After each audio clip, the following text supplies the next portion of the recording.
Yeah, like your pre-music joke has to come from the heart, you know? Well, I just think we should just get started.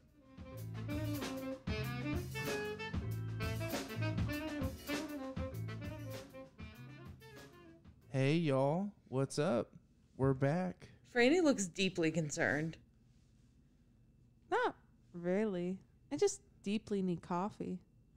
It's like we were going to do this last night. It's New Year's Day. We were going to do this last night, and then everybody was either A, too drunk or too tired, so we committed ourselves to waking up early to do it, but now we all have regrets. Full I'm of Madison, by the regrets. way. I'm Logan. Nice to talk with you guys like for the third time or whatever many times. I don't know. I'm Franny. Hi. Oh, sorry. oh, I didn't mean to interrupt you. That is my intro? I'm so sorry. I see how it is. They're going to hear that as like, I'm Branny. It's like, I'm what? Branny. I'm Who's Branny. Branny? Branny, the mysterious 5th podcast member. Oh, Raisin Branny. Go ahead. You're good. I'm Bree. She said, go ahead, And bitch. I'm Try it. Franny. Cunt. I'm Ooh. Bree. You know Wow, you really literally did it again. Hello? what? Franny was going to say her name, and then you did it again. No, I already introduced myself. Oh, Fuck did you? it. Go Yeah. ahead. Yeah, Oh, it's I cool. fucking missed that. It's fine. Okay. It doesn't sound fun, but we're going to just skate right past that to do what I'm we're just kidding, guys. what we came here to do. Anyway, it's New Year's Day. There's people hungover, I'm sure, in this room. There's people who are tired in this room. Yet we're here to talk about movies because that is our jobs. So, Heck yeah. the first movie we're going to talk about is a little movie you might have heard of. Maybe didn't understand when you saw. I mean, unless you read the subtitles. Wow, you said you're stupid. No, in the sense that it was in Korean. Okay, well, fuck off. I'm sure they. I You didn't said get it. unless you like. I didn't get your joke, so I'm mad. Bee. No, but like the joke is that like you didn't understand it, but like you did understand it because there were subtitles. There's no and then I situation. said unless you read the subtitles. 'Cause you There's no didn't- situation wherein you don't read the subtitles. There sure is. When people like Franny don't read subtitled movies usually. I assume when Franny saw Wow. Parasite that she read the subtitles. It took her a minute to really get into it, though. I mean, unless am I lying about that, or is that true? I was super against seeing it at first because, I mean, I don't see the point in reading a movie. I mean, go on. But then Logan pointed out the fact that I'm deaf and I watch everything with subtitles regardless. So it wasn't really much different. But like, I'm not a fast reader. So it took a minute for me to like catch up with it and like get in the pace of like how fast the movie was going. Yeah. Like it's part in terms of like the. Bridget, I feel like you're gonna kick my mic. I'm sorry. I just wanted to let you know. Thanks for letting me know, I guess. But like, Sorry. I just wanted to prevent that before it happened. is that a microaggression? What was that? What do you mean? I'm gonna kick my fucking mic. We'll talk about this later.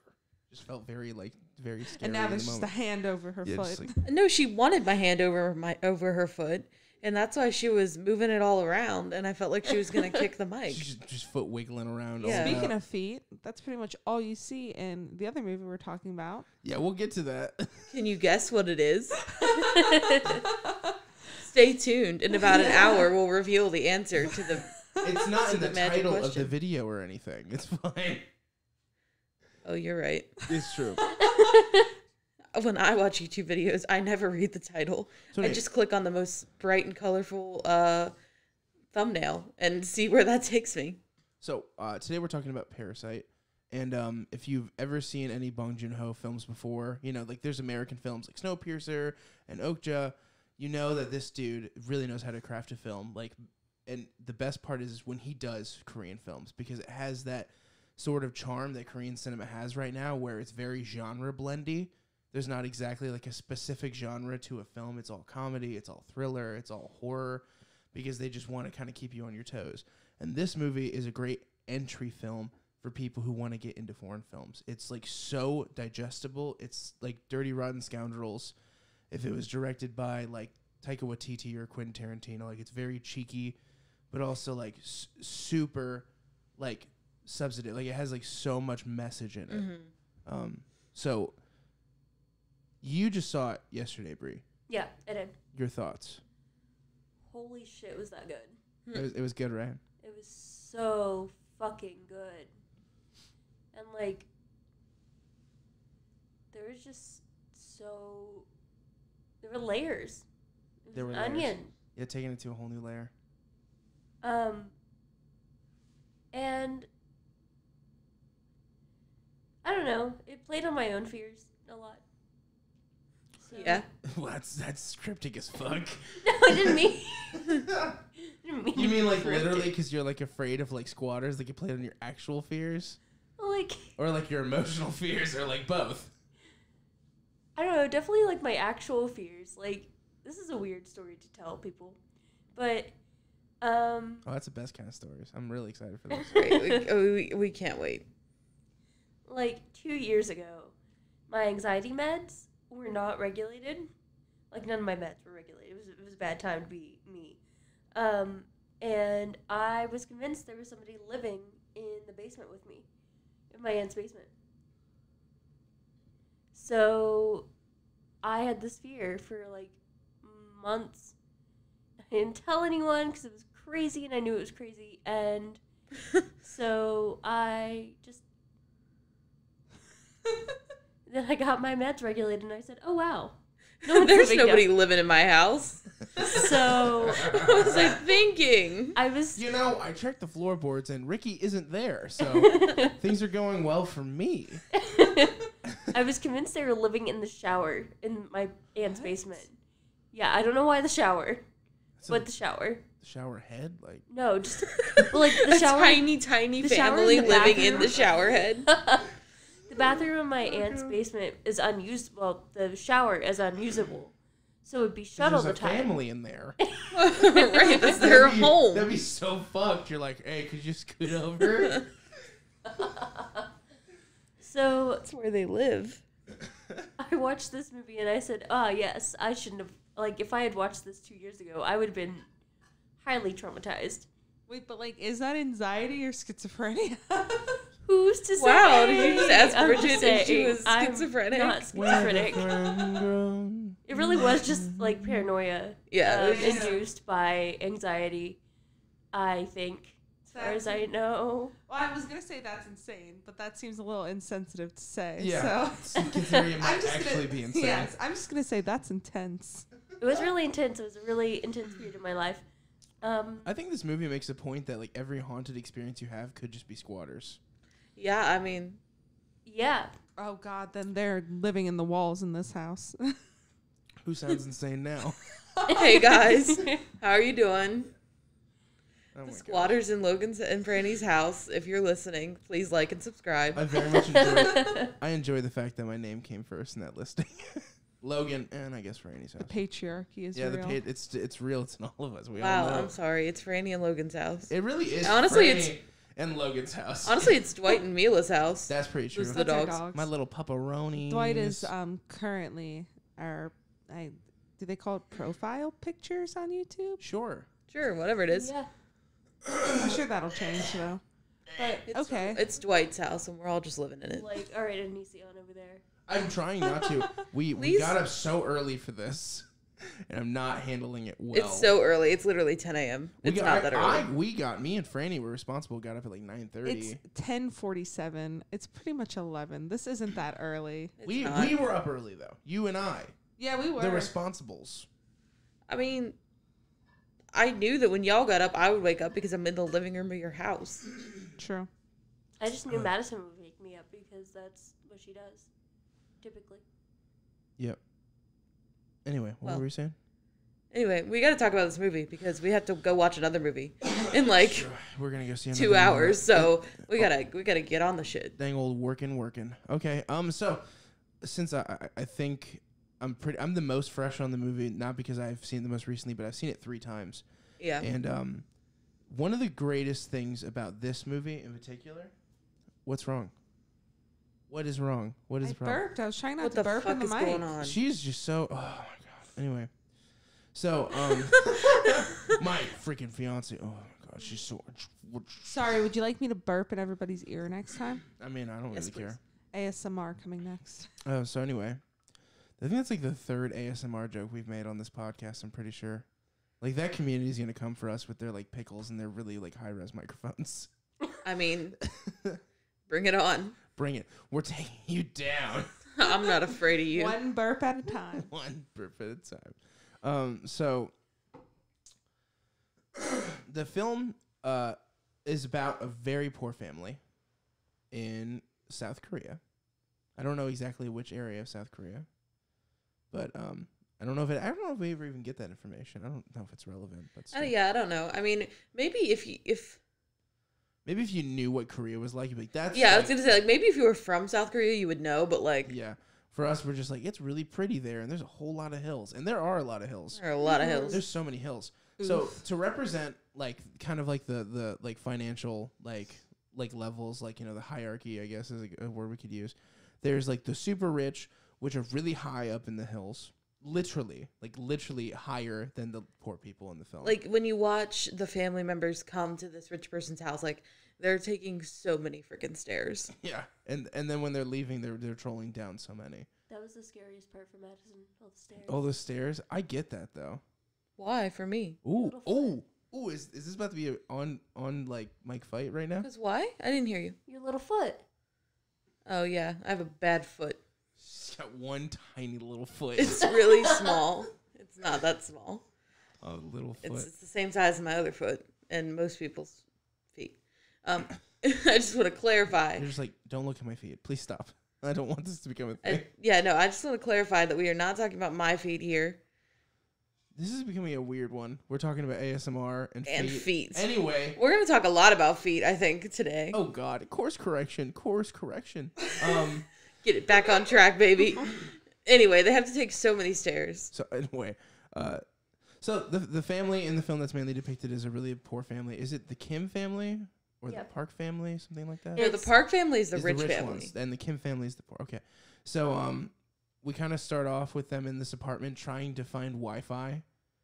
Because and like I think it should be mentioned that like this apartment is a semi-basement, which means that it's like kind of below ground. Like they're like almost below ground. Yeah, they're like halfway underground basically. That part gave me so much anxiety because when me and Logan first moved out, we lived in like a basement level apartment, not even like to the level of that, but like 3 windows in the whole thing, and I just felt so trapped. Like just watching that, like our apartment was actually lower than their apartment. Really? Yeah. Oh shit! Yeah, you're right. Yeah. Because we could only see people's feet when they walked by by. the window. Yeah, we were straight up in a basement apartment. Yeah, and it is. You know, there's a certain amount of claustrophobia and a certain amount of fuck. I'm poor when you're walking through an apartment and like also that. A certain amount of like, it gets buggier in the summer than like upper level apartments. You have to like try so hard to keep the place like clean of bugs and everything. And then the other thing is, whenever people come over, you know you're in a shitty apartment. Like, wow. You have some really nice stuff, because they're like blown away. They're like, why does this cave have Wi-Fi? This is so strange. I don't understand. Yeah. So that part just stressed me out, like right from the get-go, which I think it's supposed to kind of like stress you out. Yeah, like the movie does a really good job of like making it feel cramped. Like you feel like everybody's like all up on each other in a kind of gross way. I mean, not a gross way, but like in a like a. Well, it's gross in the sense that it makes you feel gross, for sure. Yes. The toilet fucked me up. How it was like... Oh, yeah. There's a later scene. So, spoilers, obviously. I mean, obviously. I mean, I don't know. I don't even know why I even said it. You should know. This podcast is entirely spoilers. So, there's a scene where everything's getting flooded and the toilet is just spewing out feces. That was interesting. It's really fucking gross. Yeah. It's disgusting. I could not look at that. I was talking about how the toilet is like on a higher level than the rest of the place. You have to like I climb was with you, Franny. stairs to get to your toilet. That stressed me out. I just want to talk about the part that stressed me out, which was spewing shit. That was that really was very stressful to me. And then there's like a little nod of just like, okay, people truly do ignore their problems, because the first thing she does when there's a character, the sister who's sitting on the toilet trying to keep the shit from spewing everywhere. She's sitting on the toilet and then she busts out in this moment a cigarette. Yeah. Which just like everybody knows that to be like an expensive thing for people. that is so unnecessary. It kind of just was a little bit of a symbolism. It was like, you can't even, you're not even keeping care of like your life situation, but of course you like have a pack of cigs at the ready. There's a lot of like really like just so like barely making a point of like scenes, like just very subtle things in this movie that when you go back on, you're like, fuck. Yeah, and I think like that moment too, like speaks to like there's nothing she could have done. You know what I mean? Absolutely not. Like in that moment, so it's just like, whatever. This might as well just be happening. Yeah, exactly. Like, I saw the cigarettes as like something. I didn't see it as like, oh, of course you have this luxury. I saw it as like it's something people do to like help them calm down. And so I just thought it was like she was like really stressed, and she knew that these were there anyway. So I don't know. I feel like I lost my train of thought there. I'm sorry. That's okay. Hold on. You're okay. Give us 1 second. Yeah, can we put it on pause for a second? Yeah. We had some technical difficulties. We had some mic problems. We're pretty sure Bridget's drinking earwax right now. So Yeah. Sometimes you just do. Somehow her earbuds ended up in her cup of water. Only so one. Just one. Just Sorry. one. Anyway, so we were talking about Parasite. Yeah, we were trying really hard to talk about Parasite. Okay, so one of the things I love about this movie, like I talked about before with Korean films in general, is the genre blending. Mm-hmm. So I'd say the beginning of this movie is very much like almost like a bank heist kind of feel of a film, where this family is trying to take down this rich family the whole time, and like kind of. Well, I don't know that I would say that they're trying to take them down. In the sense of like taking down their help, I guess I should say. Yeah, I mean, I think they're trying to take down the staff, not so much the rich people themselves. Mm-hmm. I think they're just trying to. I mean, literally, they're just trying to survive by any way they can, which is like they see this opportunity and they have to take it. But yeah, it's definitely got this like heisty feel about it. For sure, it's like. It's just I love like everything about like the music and the cinematography and like the really like kind of like tongue-in-cheek performances that just take like a crazy switch in like a halfway point in the film. It's really effective actually. Mm-hmm. What was some of the stuff you liked about the movie, Franny? I really liked like the bank heisty feel, like you said. I really liked the character development too that you see, and just like the parallels it draws, like I like how the friend, which we never see again, which I thought was funny that we never see like his friend again that like got him into this job, the brother. Stole his girl. I like how he's like I trust you not to steal my girl, and then the day he got in there, he was like, "Hello." I know, and I like how like his friend the whole time before when he was like telling him about this job was like, when she graduates, like I'm gonna ask her out, and then like you see the brother, whatever his name is, say that to his to his family. I like the constant like symbolism. Mm-hmm. Like, I like how they kind of made the people seem like roaches. Did you guys get that? Like, yeah. At a later scene, like when they're all like chilling at the house and like having that feast and everything, and the Park family comes back. This is way later in the movie. I'm super jumping ahead. Sorry. I mean, it doesn't matter. But yeah. So the Kim family is like they're like, the mom is the housekeeper at this point. Mm-hmm. And they're like watching the house because the Park family, the rich family, like went out of town. Well, they're not watching the house; they're living in the house. Yeah. They're like living in the house. I actually kind of really like that scene. They're like almost pretending that it's their house. I love that scene. That was my favorite scene. And then right immediately after, when the Park family comes back, how they hide underneath the table, like literally how like amongst crumbs too, like right. They just literally scatter. And like if you like have ever dealt with a roach infestation in your life, like that's literally how roaches act. Like when you walk in and like the lights go on, they all like scatter, and it's fucking nasty. And it just was really good symbolism. I mean, there was the literal like back and forth, which I thought was a little on the nose between the husband and the wife, where she's like, if you came in and turned the lights on, you'd hide like a roach. Like she literally says it. I didn't like that. Yeah, I mean, yeah, that could have That's a little over the been head. left out for me, but that's fine. But we actually don't know if it was that blatant because of English, because of subtitle translation. It could have been way more. That's very true. Good It could have been point. a lot better. I really didn't think I'd like enjoy being in this, like seeing this movie at all because of the subtitles, but it didn't take me out of it like I thought it would. Yeah, no, I think it like what? No, I breathed and I accidentally did in the microphone. I was like, but I thought that was like you like gearing up to say something. No. Yeah, I would be interested to know like if there are things that got lost in translation, but I kind of feel like this movie is so intentional that probably not. I don't mean necessarily that the movie like lost intentions. I think just some of the dialogue. Yeah, and that's what I so wonder if straightforward. like if there are things that Like got some of it that more came nuance off, maybe in the Korean version. anything that came off like too straightforward. That's always the struggle with watching a foreign movie. Is like Is you're understanding it, but also like you're not understanding it at the same level as like the person who created it did. And this is the first foreign film I've ever like watched. Mhm. So Well, that's not true, is it? I think it is. I've never been okay with watching like even like the little bit of anime that you've gotten me to watch. I refuse to watch anything that was subbed. Way to out my not anime dubbed. to the world. Sorry. That's like a guilty pleasure. We don't talk about my anime. Spoiler alert. That's bedroom talk. We don't talk about my anime. But yeah, no, I refuse to watch anything like subbed, and I don't know. I thought it would take me out of it way more than it did. I can't wait for some English director to fuck this up with an English remake that is coming eventually. Like it's coming. No, Yeah. God, no. They're gonna walk in and they're gonna poo poo all over the place. They're gonna make it like a Trump's America thing. It's gonna be horrible. It was so dumb. That's exactly what they're gonna fucking do, right? Correct. It's gonna be horrible. But until then, this is literally one of the best movies of the year for sure. Like it's actually, I think it's my number 3 favorite movie of the year. I think Bridget said this is your number 2. Yeah, Honey Boy's still at the first though. Yeah, that doesn't surprise me at all. You guys loved that. I mean, yeah, I remember we got on that movie. Just real quick tangent. You guys came out loving it so much, and I was like, it was good.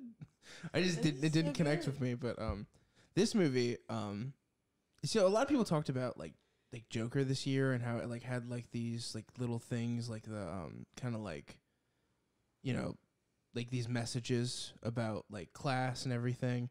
Yeah. Parasite's the movie that Joker was trying to be. I think the thing about Joker is the Joker doesn't know what its message about class is. It's like trying to have one, but it hasn't decided what that message is yet. Mm-hmm. Whereas like Parasite knows. Like it's there's and sometimes maybe it's a bit over the head with its like its metaphors, but I kind of enjoy that about Korean films because a lot of films do that in that genre. And I think it's aware of it too. Mm-hmm, Yeah, it's definitely because the self-aware. main character says all the time, like, "Oh, this is so metaphorical."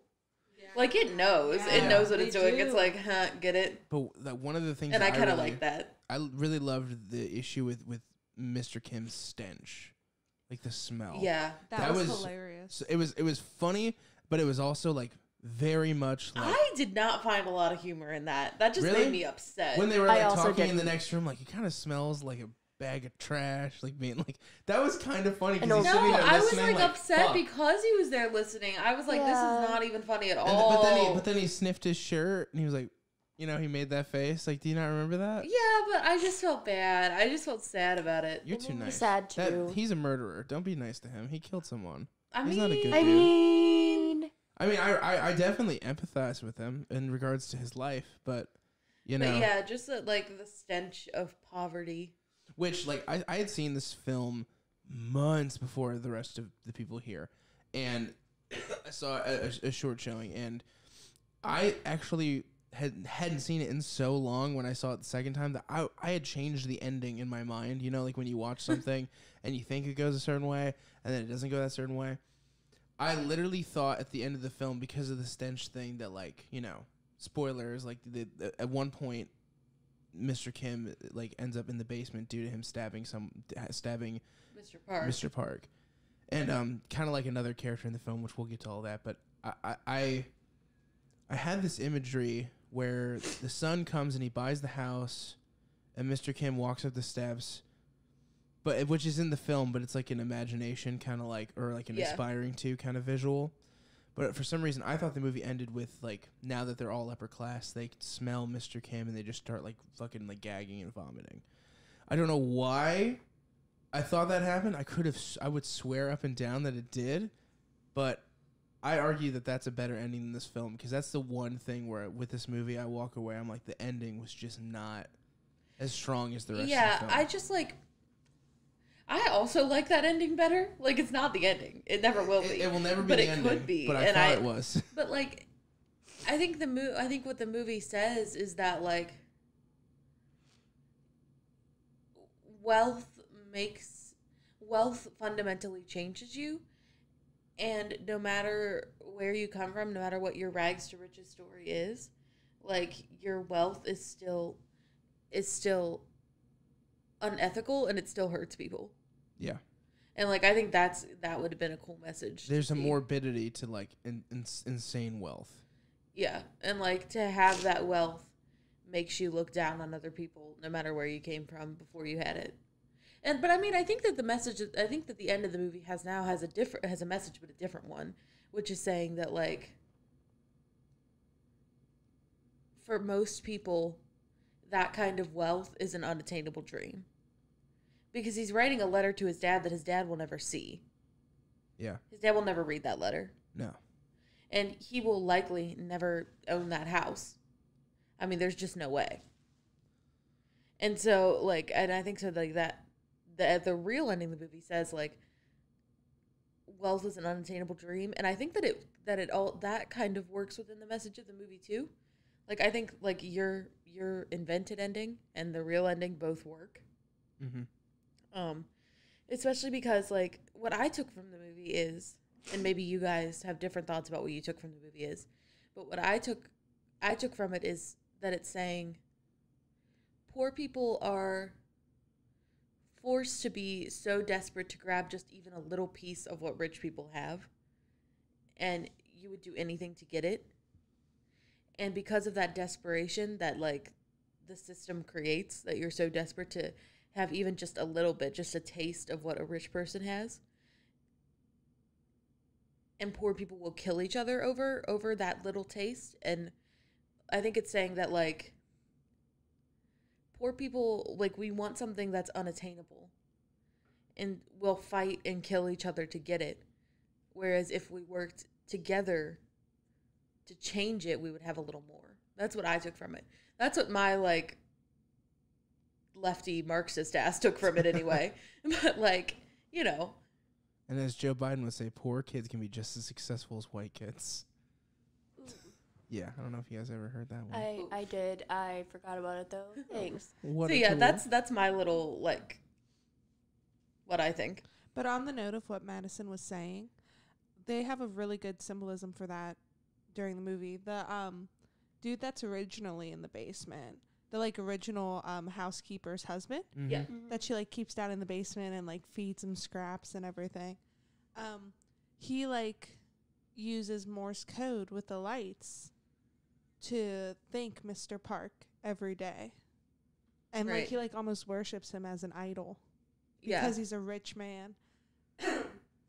Sorry. And it's like you're literally like, this guy that lives in his basement is literally just, like, eating his scraps, and he's Yeah. like so thankful for He's it. so thankful for it. And, like, he's like, I don't even crave the outside world anymore. Like, I like this life. Like, I can't even imagine anything else.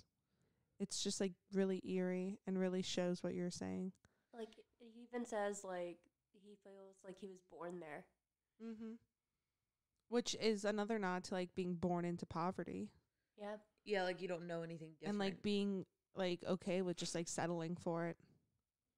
And then I think too, like, the idea that, like, the Kim family lives in a semi-basement, and then these people live in, like, this cellar, this, like, bunker basically deep under this house. So it's like there are always people lower than you, and you have the choice whether or not you can help them or be against them, and that choice can mean everything.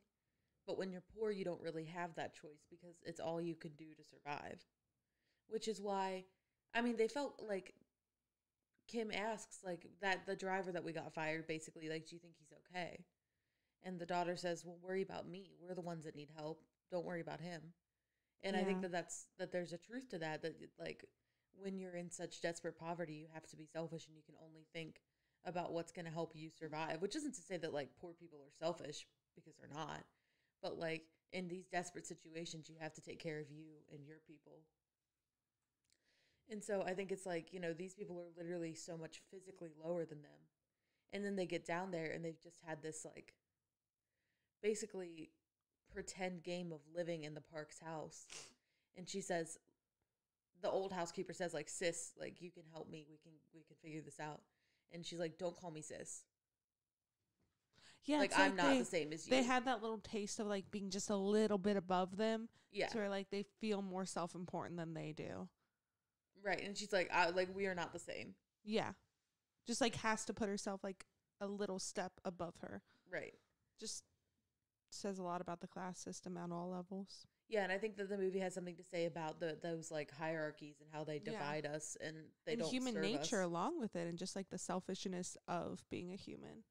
Because ultimately, rich people are going to still think that you're smelly and gross.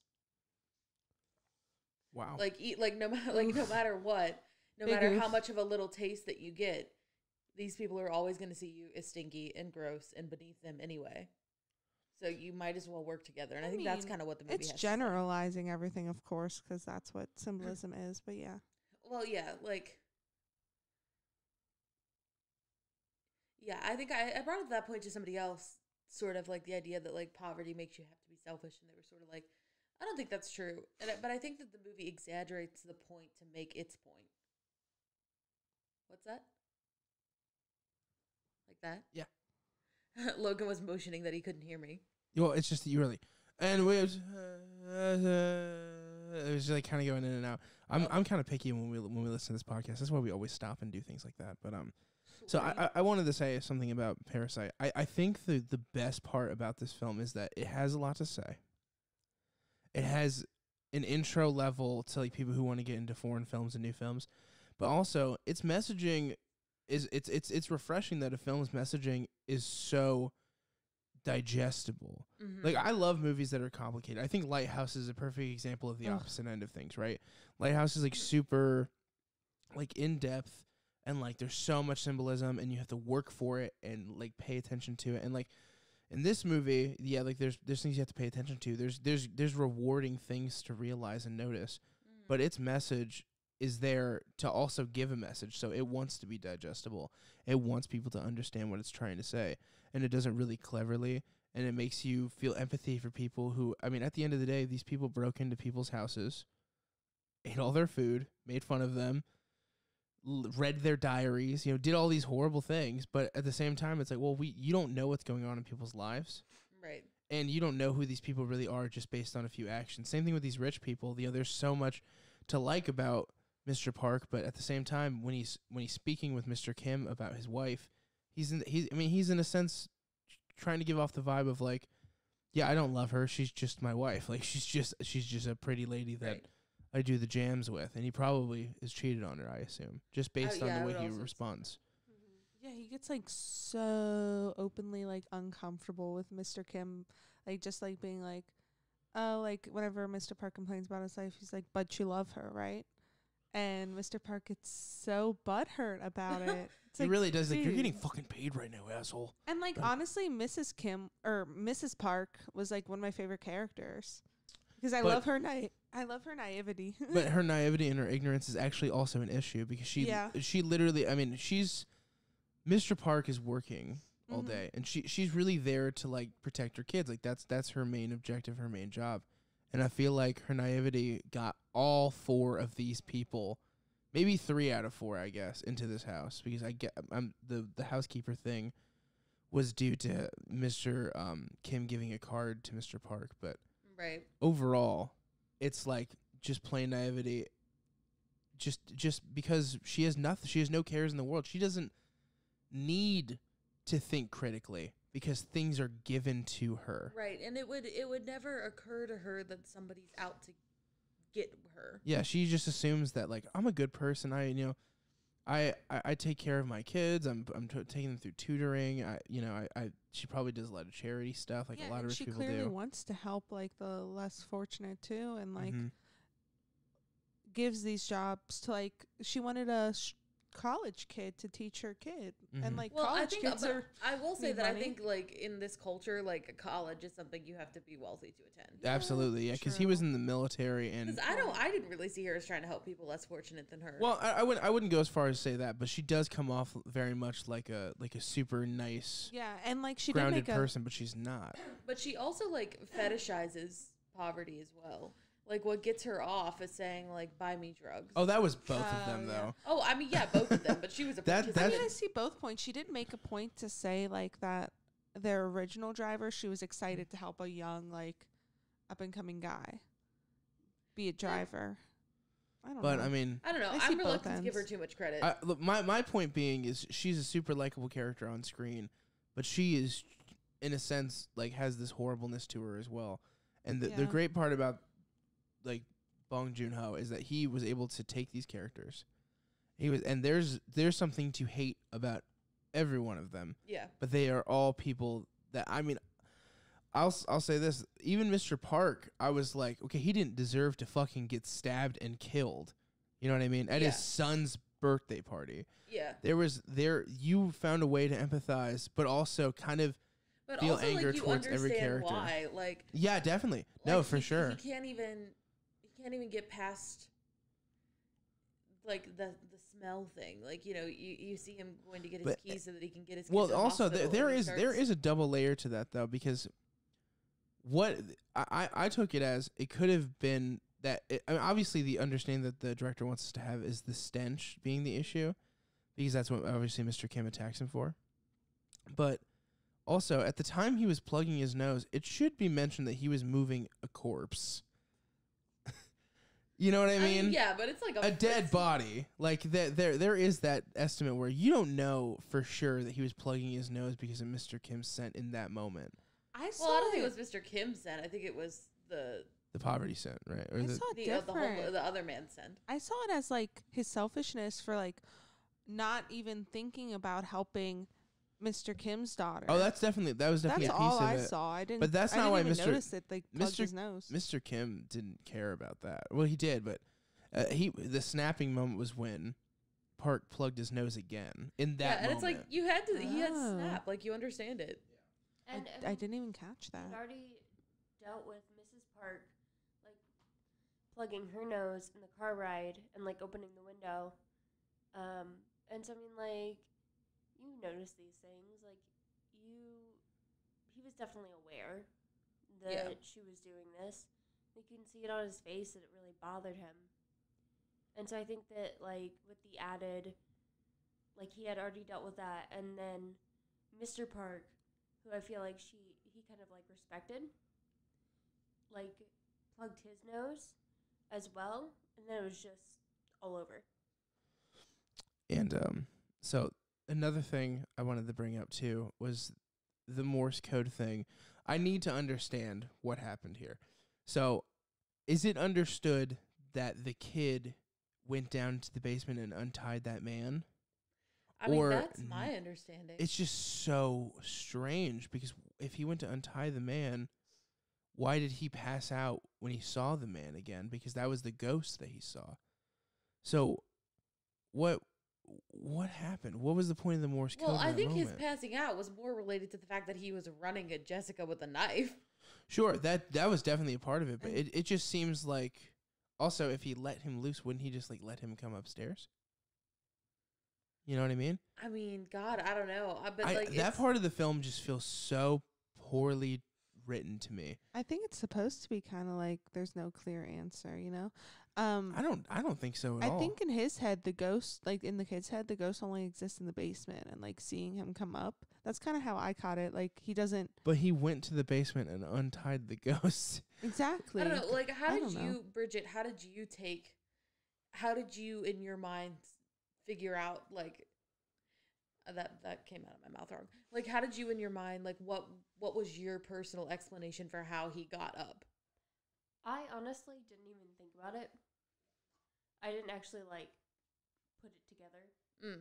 Because I just forgot I feel like he's up I've now. talked about this with Logan at length, but like we didn't talk about it after. Like I didn't even think about it Oh well, there you go. at the time. I was just like in it, you know. I'm And I not was like, gonna oh lie, yeah, he's same. coming. I didn't think about it either until Logan mentioned it. Like I just assumed I've he got seen free. this film 3 times. That should be mentioned. I'm gonna pick up on things.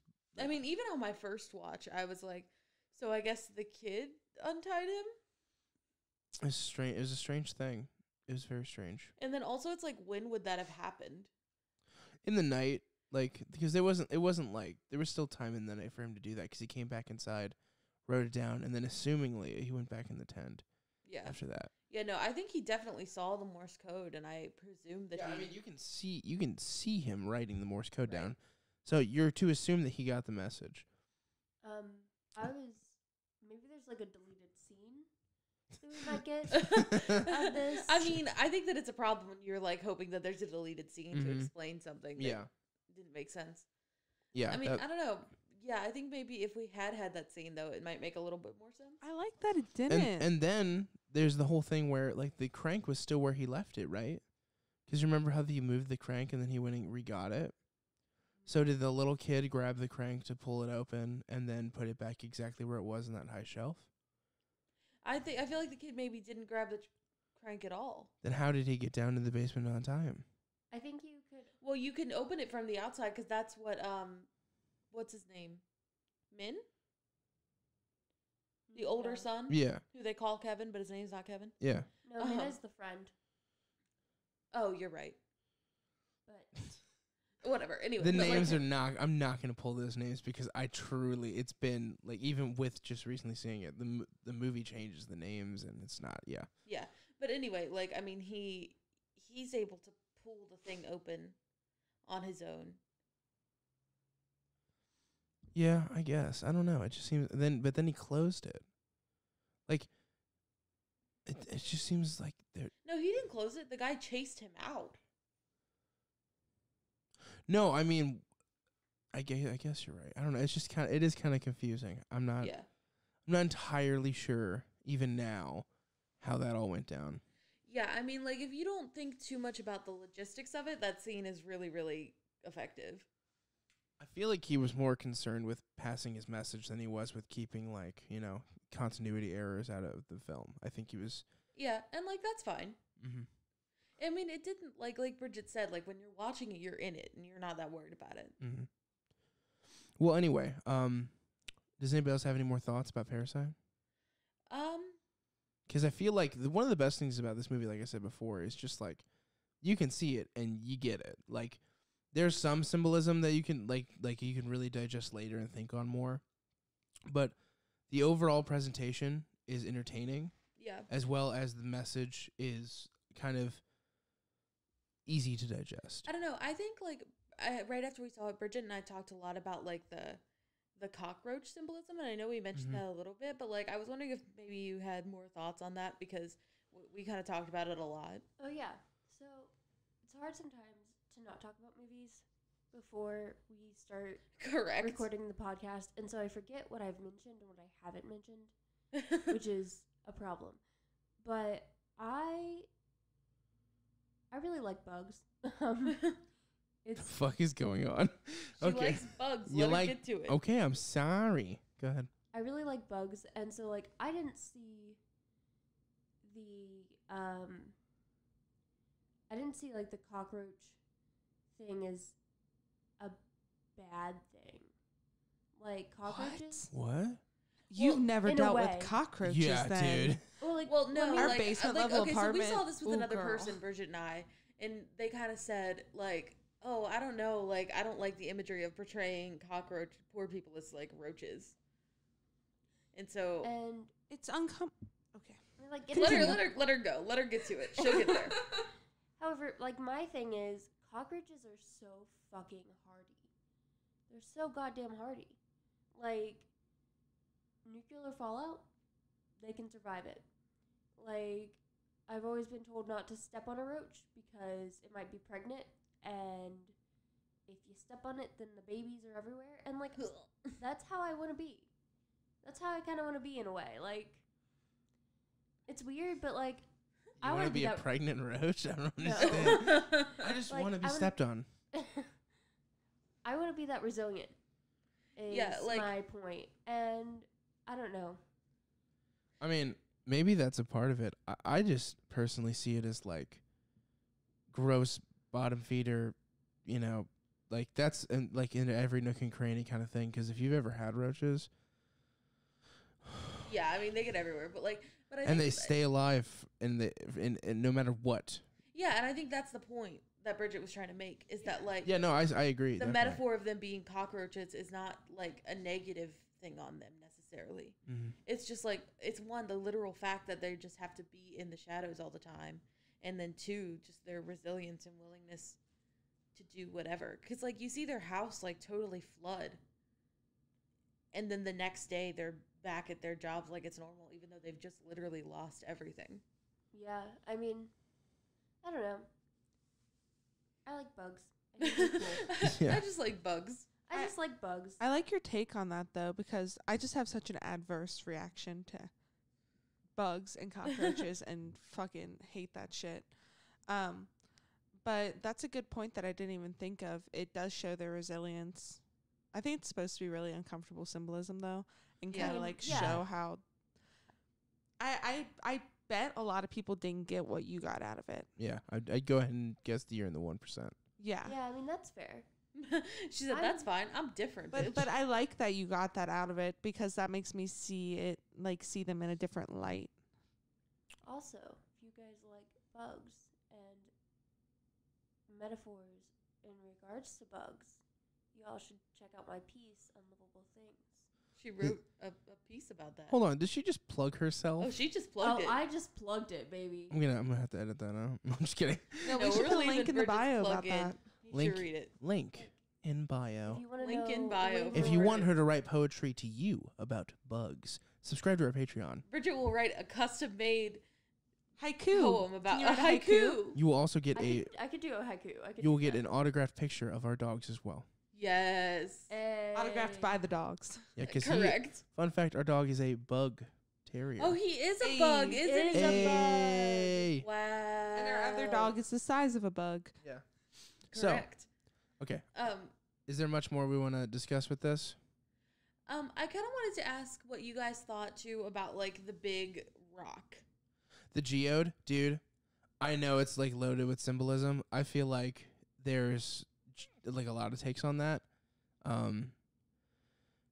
For me, I'm pretty. The rock meant like an aspiring hope. I'm pretty sure. Yeah, that's kind of what I took as well. But there's other interpretations. That's one of those ones where it's a deeper symbolism kind of nugget for you to take with you. Mm-hmm. I'll say this: the moment he got rid of the rock, I feel like was like not getting. You know what I'm saying? Like the moment that he was like kind of putting it on the wayside of things, like not treating it as importantly. A lot of shit happened. Yeah, like before he goes to the job interview, you see his mom literally like scrubbing it. Yeah, taking care of it. But so with things like that, with like cantrips in films, like little items like that, Yeah.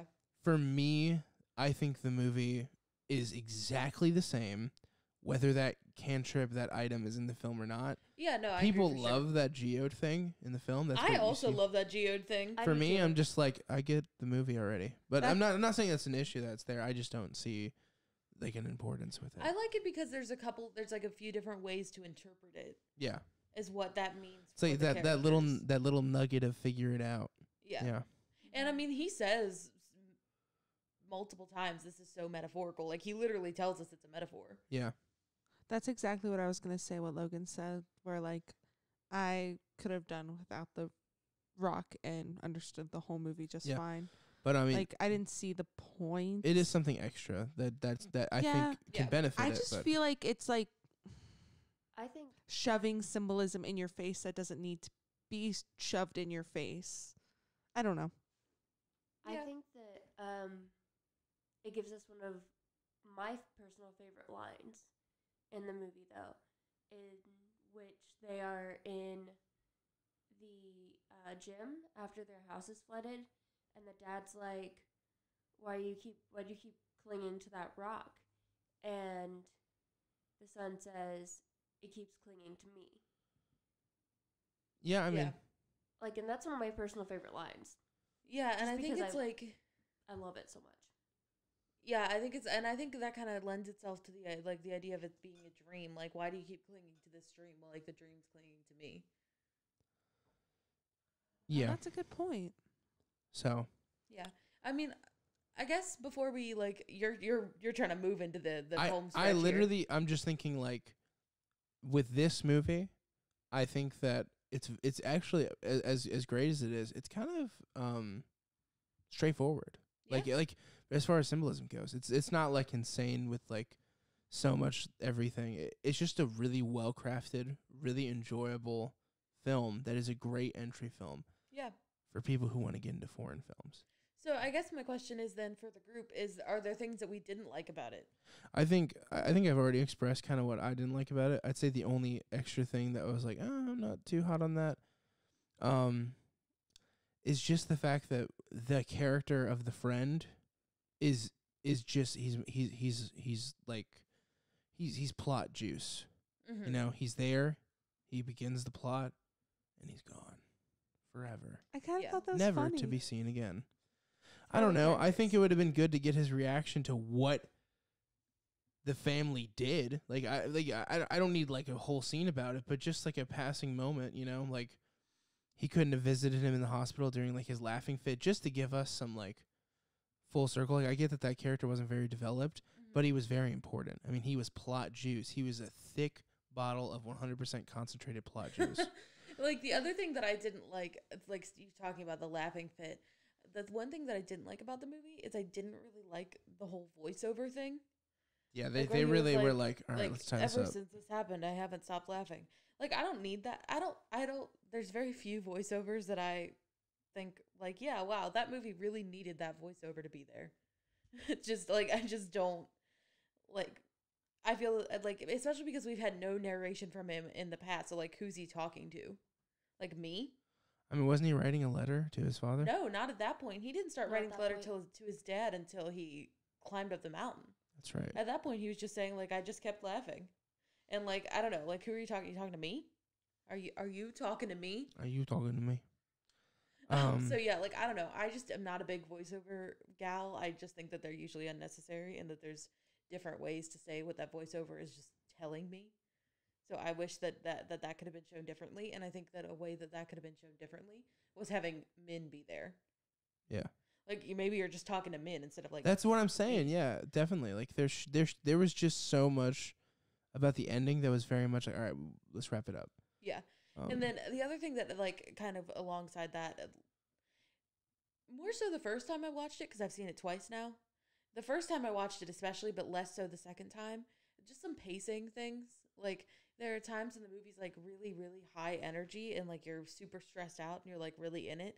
And then it just crashes, and then you're just low for, like, another 10 minutes. I liked the pacing. I thought it was genre blending, but I could see I why liked, people would I think like about the it genre blending differently. aspects of it, but also, like, there are just times when, like, it takes you really, really high, like, up to here, and then you're just down for the next, like, 10 minutes. And then it's like, what happened to all that energy that we just had and that momentum? I actually kind of liked that because it made it more intense for me because, like, when is the next thing going to happen? Like, we're in a calm now, but, like, when is something else going to happen, you know? That was how I felt about it. Well, fuck you. Okay. On that note, how do we want to go about rating everything? Who wants to Did start Franny have first? something to say? Franny? You want to say something? Y'all skipped what I didn't like about it. Yeah, go. Oh What did shit! you not like about it? I usually like to avoid this part because usually she goes everything. It was too long. No. Oh my God, I hope you Okay, didn't just hear first, my neck real crack. fast, I disagree with you guys about the Min thing. I like the plot holes in this, but I like the I like plot plot holes holes because they make you think. I like the mystery good of like plot hole. you can make up in your head what you think happened. The only thing I really didn't like about this movie was the lack of confidence in the audience. Like how it just needed to like take your face and shove it in the symbolism. Yeah. Maybe, And I think the voiceover thing is a lack of confidence in exactly, an audience, too. exactly. Like I don't like a good I don't like voiceovers either. Like I don't even like a good voiceover. I don't even like a good voiceover. Like, don't Fuck talk voiceovers. to me. Yeah, like do not fucking speak to me. leave me the fuck alone. You don't fucking know me. I'm like, passive. I I just am don't not like- in this. You are not talking to me. I just don't like the lack of confidence in the audience. Like I like to I don't know. I like to get what I get out of it. I don't want somebody constantly being like, "Hey now guys, this is symbolism." Right. Hey, now you're an all-star. But you Get can't No, your I game did on. like the little this is so metaphorical a couple times. I did like I thought that was because funny. because it's like a nod to Yeah, itself. it was cheeky. But Yeah. I think they should have done it a little less. Maybe been like, this is so metaphorical, like once. Yeah. And then the whole dialogue with Mrs. Kim saying like, "Oh, you're a roach," blah blah blah. If they would come in, blah blah blah. Right. Like, yeah, we got that they were roaches. Like, I mean, the movie literally opens with them being fumigated, themselves. exactly. Like they could have just relaxed on a little bit of that. Okay, I'm done. So, who wants to give the rating first? I can. I'll give it. I haven't thought too much about this at all. I definitely had way lower expectations for this film than I would, and this is the kind of funny thing. I hadn't mentioned this, but I speak with somebody there's somebody in my life at my work that is from South Korea. So or no, not Korea. This is Vietnam, right? Or is this Korea? This is Korea. The movie Oh, takes okay. place in Korea. Well, okay, this takes place in South Korea, and she's from Vietnam, which is very similar class systems. It's either the rich is really rich and the poor is really poor. So I've already talked to somebody a lot about that. So I thought it was cool to see that in a film, really metaphoric. Again, I didn't like that they shoved our face in it, but to each their own. I'll give it a 6.5, 7. I think I'll just 6.5. What the fuck happened? I think I'll just stay at a 7. I like a good solid No, 7. I don't want to affect your score. I was just No. like, what? I wasn't sure if I was going to do a 6.5, but I'm going to do a 7. Wow. Okay. I don't know. There was some stuff I didn't like about it. I don't like my face getting shoved in symbolism, and I don't like. I mean, I'm a slow reader. I feel like I did miss a couple things. I feel like I shouldn't ask what we don't like about things because then everybody's got the negative lens on. No, Or- it was a good movie. I would definitely watch it again, and I feel like maybe my score would change watching it again, especially in the comfort of my own living room. But not if Lighthouse had subtitles. That wouldn't change anything, Fuck right? Lighthouse. Yeah. I'm done. I feel like if we do the things we don't like, I feel like it should be earlier on. Well, too late now, Bridget. I meant for future reference. What the Madison. fuck do you want me to do about it, huh? Can you just rate the movie now, Bridget, please? Rate the fucking movie. Can you just rate the movie? I'd probably give it an 8.5 or a 9 There you out go. of 10. There you go. That's acceptable for Logan. That's what I like to hear. I really enjoyed it. Like I said, it was my probably second favorite of the year. I feel like Yeah. every movie is my second favorite of the year except for Honey Boy though. After I get out, I'm like, that was so good. We'll just make a list. Put Honey Boy at the top, and then all the other movies at second place. Just put Correct. Honey Boy and then etc. Yeah, honestly. Okay. But I thought it was really well done, and I really enjoyed it. So I'll give my rating right now. Mm. It's a solid 8.5. My third favorite movie of the year as it stands. We still are about to go see Uncut Gems after this, so there's a couple of movies I still need to see this year, 1917, stuff like that, but I'm pretty solid on the 8.5 for this movie. I don't care about 1917. You know it's going to look amazing, right? I mean, If you guys don't know, 1917 is a war film that's a one shot, so one continuous scene. I am excited for it. congrats, I guess. Okay, I still want the movie to be. I guarantee you're going to see it and be like, this is a good movie. I can't deny. You're We'll at least see. going to enjoy some of it. I'm I don't know. If this gives you my perspective on war movies, I fucking hated Dunkirk with a fiery passion. The way that Franny hates Lighthouse is the way that I hate Dunkirk. I also hate Dunkirk. Oh yeah, heck yeah. We can hit the bar. But this is not an episode about Dunkirk, and it never will be. So what I'm gonna do now is go ahead and rate Parasite a. I'm gonna give it a B+. Okay. Is that sad for you? No, it's just not what I expected. What did you expect? It's an A- from you because I'm trying to get a hold of your reviewing prowess, especially since at one point Parasite was like just below Lighthouse for you, and now it seems to have fallen from grace. I mean, I don't know. Like the second watch, I was able to like take it a little bit more objectively.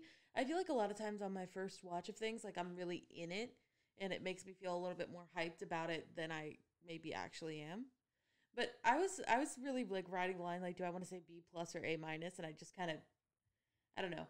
It feels like a B+ to me. Well, anyway, we're gonna take a quick potty break, and when we come back, we're gonna do Once Upon a Time in Hollywood. Heck yeah. All right, we are back. That was the longest bathroom break of all time. I think it was, 4 days? It was 4 days.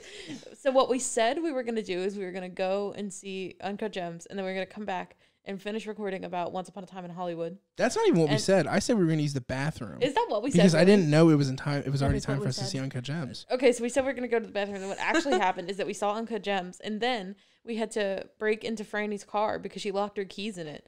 So instead of recording this podcast, we had to take a coat hanger and break into Franny's car so that she could get her keys because her AAA membership expired. So if you subscribe to our Patreon, we can get Franny a new AAA membership, and that'll never happen again.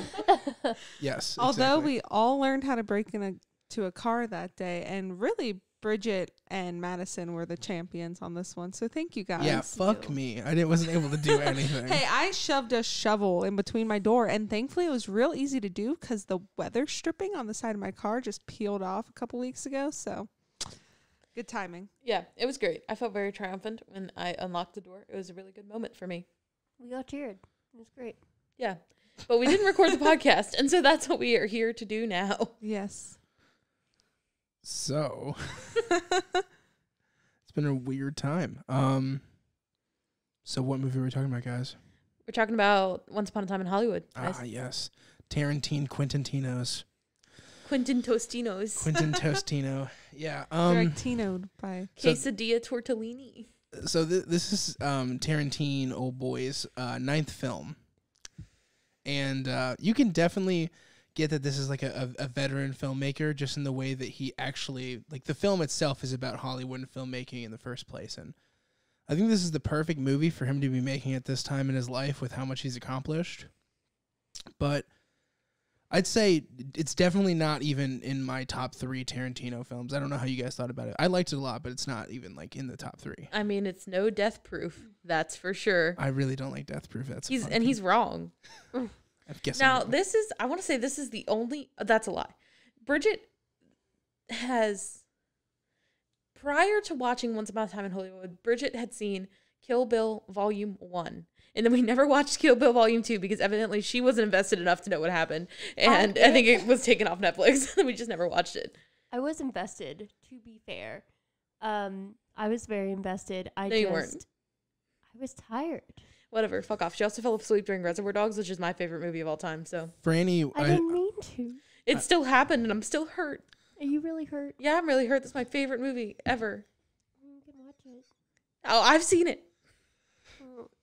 anyway, so But anyway, it's like my point. Okay, so I showed Franny Django Unchained, which she said was bad. Wow. And then you did. You said this is bad and way too long. How many years ago was that? Like Probably like 4. 3 years ago. Really? And then I showed you Inglourious Bastards. You fell asleep. Oh yeah, that was boring. What? I just can't with this. I like Pulp Fiction. That's probably my favorite Quentin Tarantino movie. Pulp Fiction is exactly like you're like very artsy.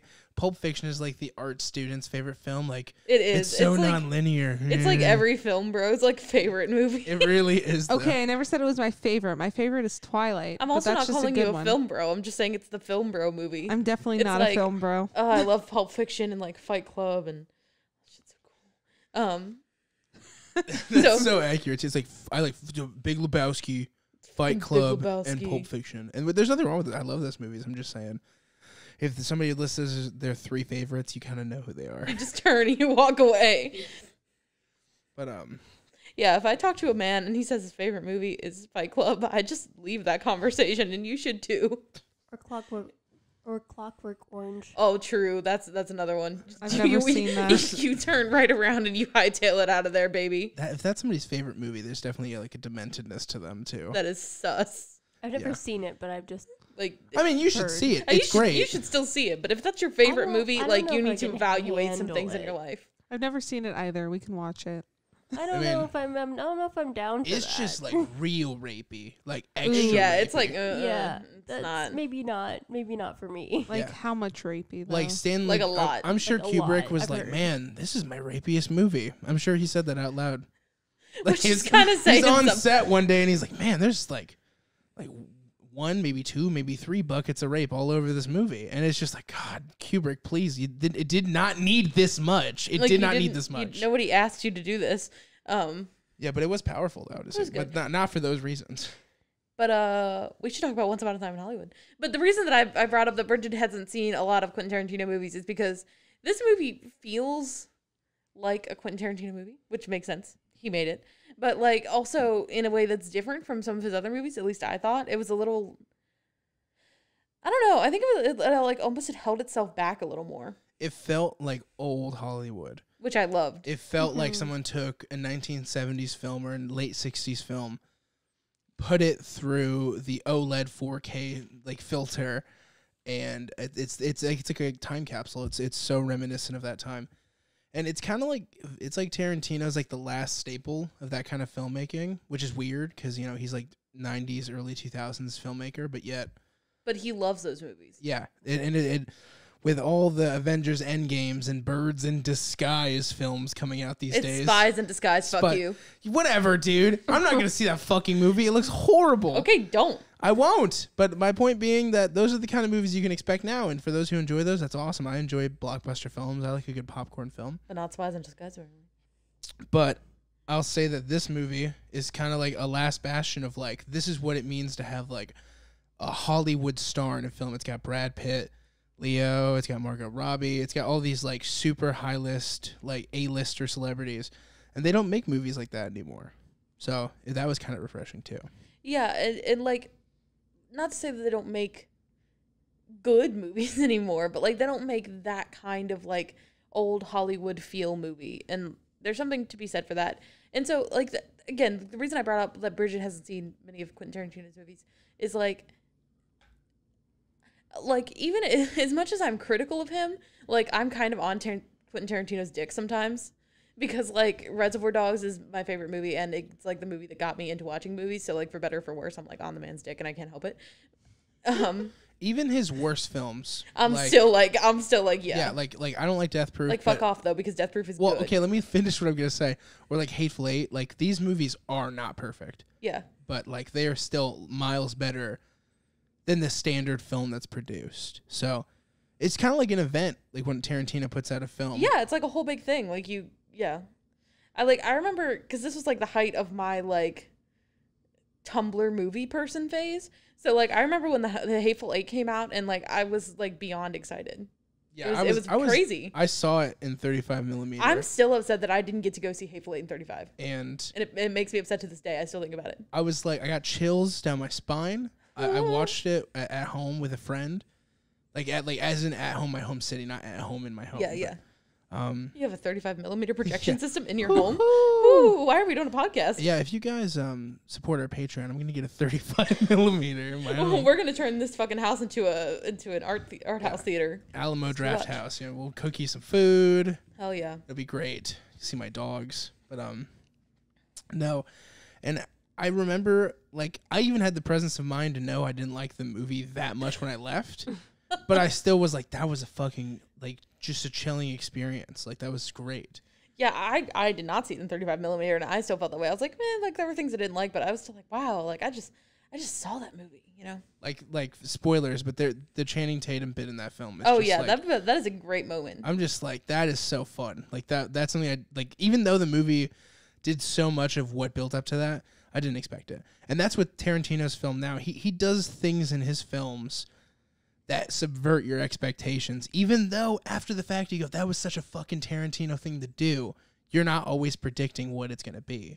And it's so fun because, especially because so much of what he's doing is just like him taking all the parts of the movies that he likes and then just making them into his own movie.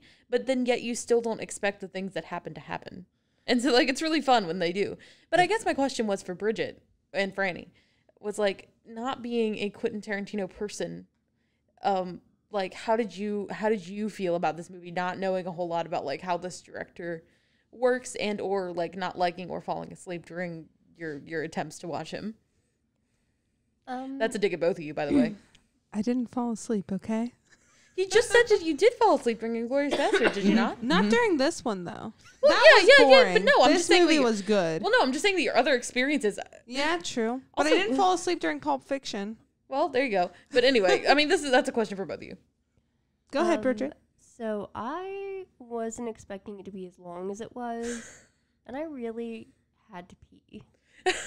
But I didn't want to walk out because I was like, I'm going to miss something, and it's going to end while I'm gone.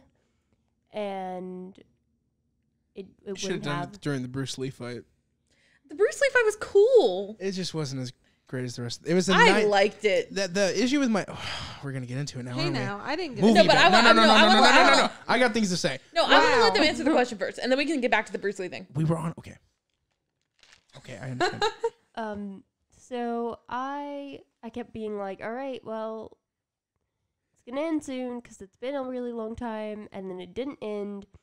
And also, I kept getting really stressed because I'm like, how are they gonna like wrap all this shit up? And I'm like, you know, like Charles Manson hasn't happened yet. Like, I thought I was I haven't even promised. met this guy. I was promised Charles Manson, and that hasn't happened yet, and I'm upset. But then I realized it wasn't even close to being over. Yeah, like 90 minutes in, Bridget's like, it's just like how are they gonna finish this movie? And I was like, it's like halfway done. Just wait. I was so confused. I was very concerned. I didn't know how they were going to get out of it. Didn't understand. Didn't get it. But I actually really enjoyed it. I don't know. I've heard some things like the foot thing. Okay, so Okay. I have a statement on that. So I think for film fans, this is like a cinephile's like pornographic dream, but also for foot fetish people, this is a foot fetish pornographic dream. Well, that's because Quentin has one. Yeah, and you know, like you I know think what? Like, some like Nicholas Winding Refn, he's kind of like a torture porn guy, and yeah, I think that filmmakers have, if they want to like put that artistically in their film, like they have the full rights to do so. This is their vision.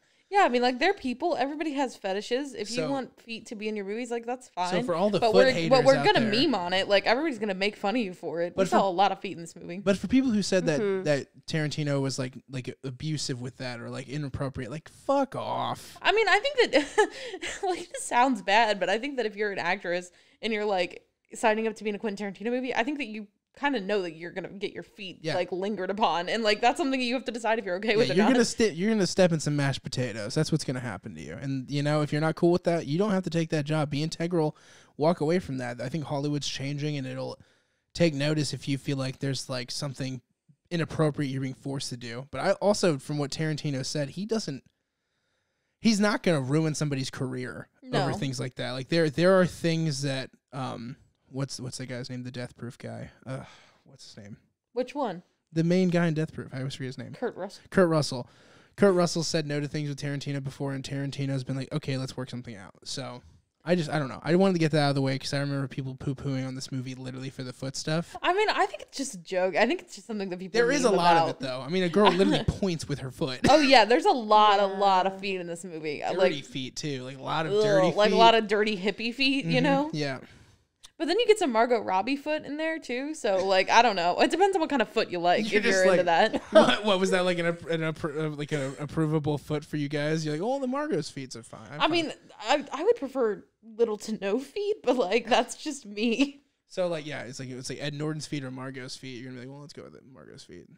Not that Ed Norton's not even in this movie, but I was like, Ed Norton isn't in this movie, nor have I ever seen his feet. I was just trying to think of like the dirtiest hairy feet on a celebrity. I'm like, Ed Norton's feet are probably How do you know what Ed Norton's feet look like? I'm not I've never Tarantino. seen Ed I'm not Norton. checking. I'm Anyway. not checking. Go see Motherless I don't Brooklyn. know why that killed me. Anyway. Well, you were so Frani, what'd you think about Once Upon a Time in Hollywood? I'm still crying. Oh my god. Well, I definitely like counted all the feet in it. That was fun. I wish I had done That was fun, like knowing about Footgate and just like seeing that Guys, movie and being like all those Let me feet. say this: if you support our Patreon, we will totally post a foot count video That would be to our so YouTube. No, we should do like a total Tarantino foot count. Like, which Tarantino movie do you think has the most feet? What we'll do? We're gonna I do. feel like this one. Let's do I a can tell pod. you what movie has the least feet. Like Reservoir Dogs has no feet because they're man feet, and he's not into man feet. Let's do a pod or a video where we ourselves rank the Tarantino films. We'll do a cumulative score to what we personally all think is the best movie. Yeah, And yeah, in yeah. that, we do a foot count. Yes, that would Foot be count, so baby. much fun. And when we're watching, every single time we see a foot, we take a shot, y'all. Yes, sounds great. dude, we We're gotta gonna do that. That would die. be so fucking fun. Any reason to do shots, but I really, Any reason to do shots and watch a Quentin Tarantino movie? Yeah. Am I right, ladies? Yeah. but Totally. I really liked all the like, What, Bridget? Such a lightweight though. yeah, Bridget will be dead by the end of that episode. I will literally die. Just do like a body shot off of Madison's feet. Ew, That'd be fine. that's so gross. I'm totally kidding also, but that now I feel like they're gonna want it. They're gonna request it in the comments. No one's doing that. No one will do Please. that. I don't think Please don't. Even if you request in the comments. I will sell out for many things, but that is where we're drawing the line. Nobody's doing shots You're on like, my I'll feet. never be in a Tarantino movie. No, I would be in a Tarantino movie. He can look at my feet, but nobody's putting their mouth all over them. That's I feel gross. that. I feel like, honestly, my feet are not the kind of feet that a foot fetishist would want to linger on. You have great feet. Stop Aw, it. thanks. Don't even get on yourself. So, like, about if you that. had a foot fetish, you would, like, linger on my feet in your movie? Sure, why not? I think Hey, you're great. I'm right here. Great. We're talking in a mythical world where I'm not with you and I'm addicted to feet. Not addicted. Just fetishes. I'm like of the them. Dr. Scholl. We. I really liked how Quentin like Tarantino should shoot a Dr. Scholl's commercial. Sorry, go on. That'd be good. That'd be good. I'm just gonna not. I'm sorry. I just want to Poor Franny. I'm sorry. I started this. please go It's on. fine, I asked the guys. question and I'm not letting you answer it. Please.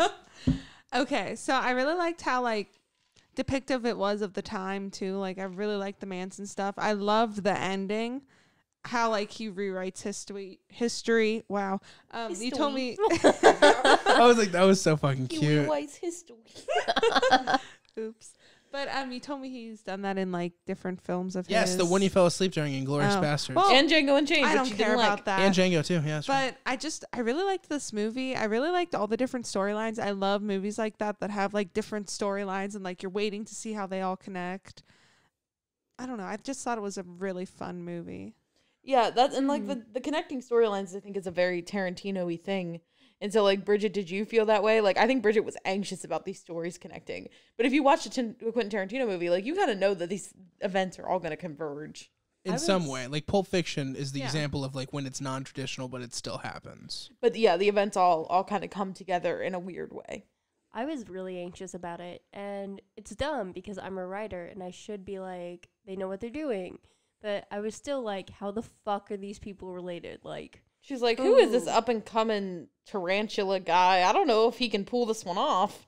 You're just like, why does Margot Robbie have like this starlight gaze and keep dancing in random places? What is her point?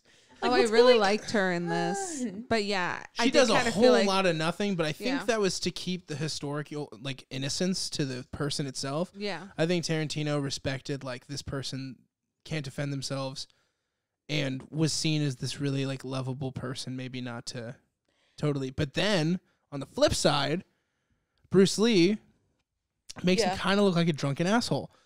But I like that scene a lot. I just wish it had more to it. If you guys know what I'm talking about, there's a scene where Cliff fights Bruce Lee. I didn't Which- like that scene. It felt like out of place. It just felt kinda short. stupid. And here's the thing. That whole setup, that whole flashback was just a 10-minute fucking punchline where Cliff's on the roof and he's like reminiscing about like why nobody in Hollywood likes him. And then he thinks about that story and at the end of it, he's like, fair enough. And I loved that. I thought Which, that was that's the funniest great. fucking But thing. if you're going to go there, really like give us a great fucking scene. It was so like stilted and short with that fight scene. I wanted them to like go full Hollywood, go full Babylon, have him like punching around the studio, like to give us something really to chew on with that. And for the Bruce Lee fans, I feel like making him look like a dick like that was kind of fucked up. yeah, people are but it definitely is upset fiction. about it. But It's fiction. Yeah.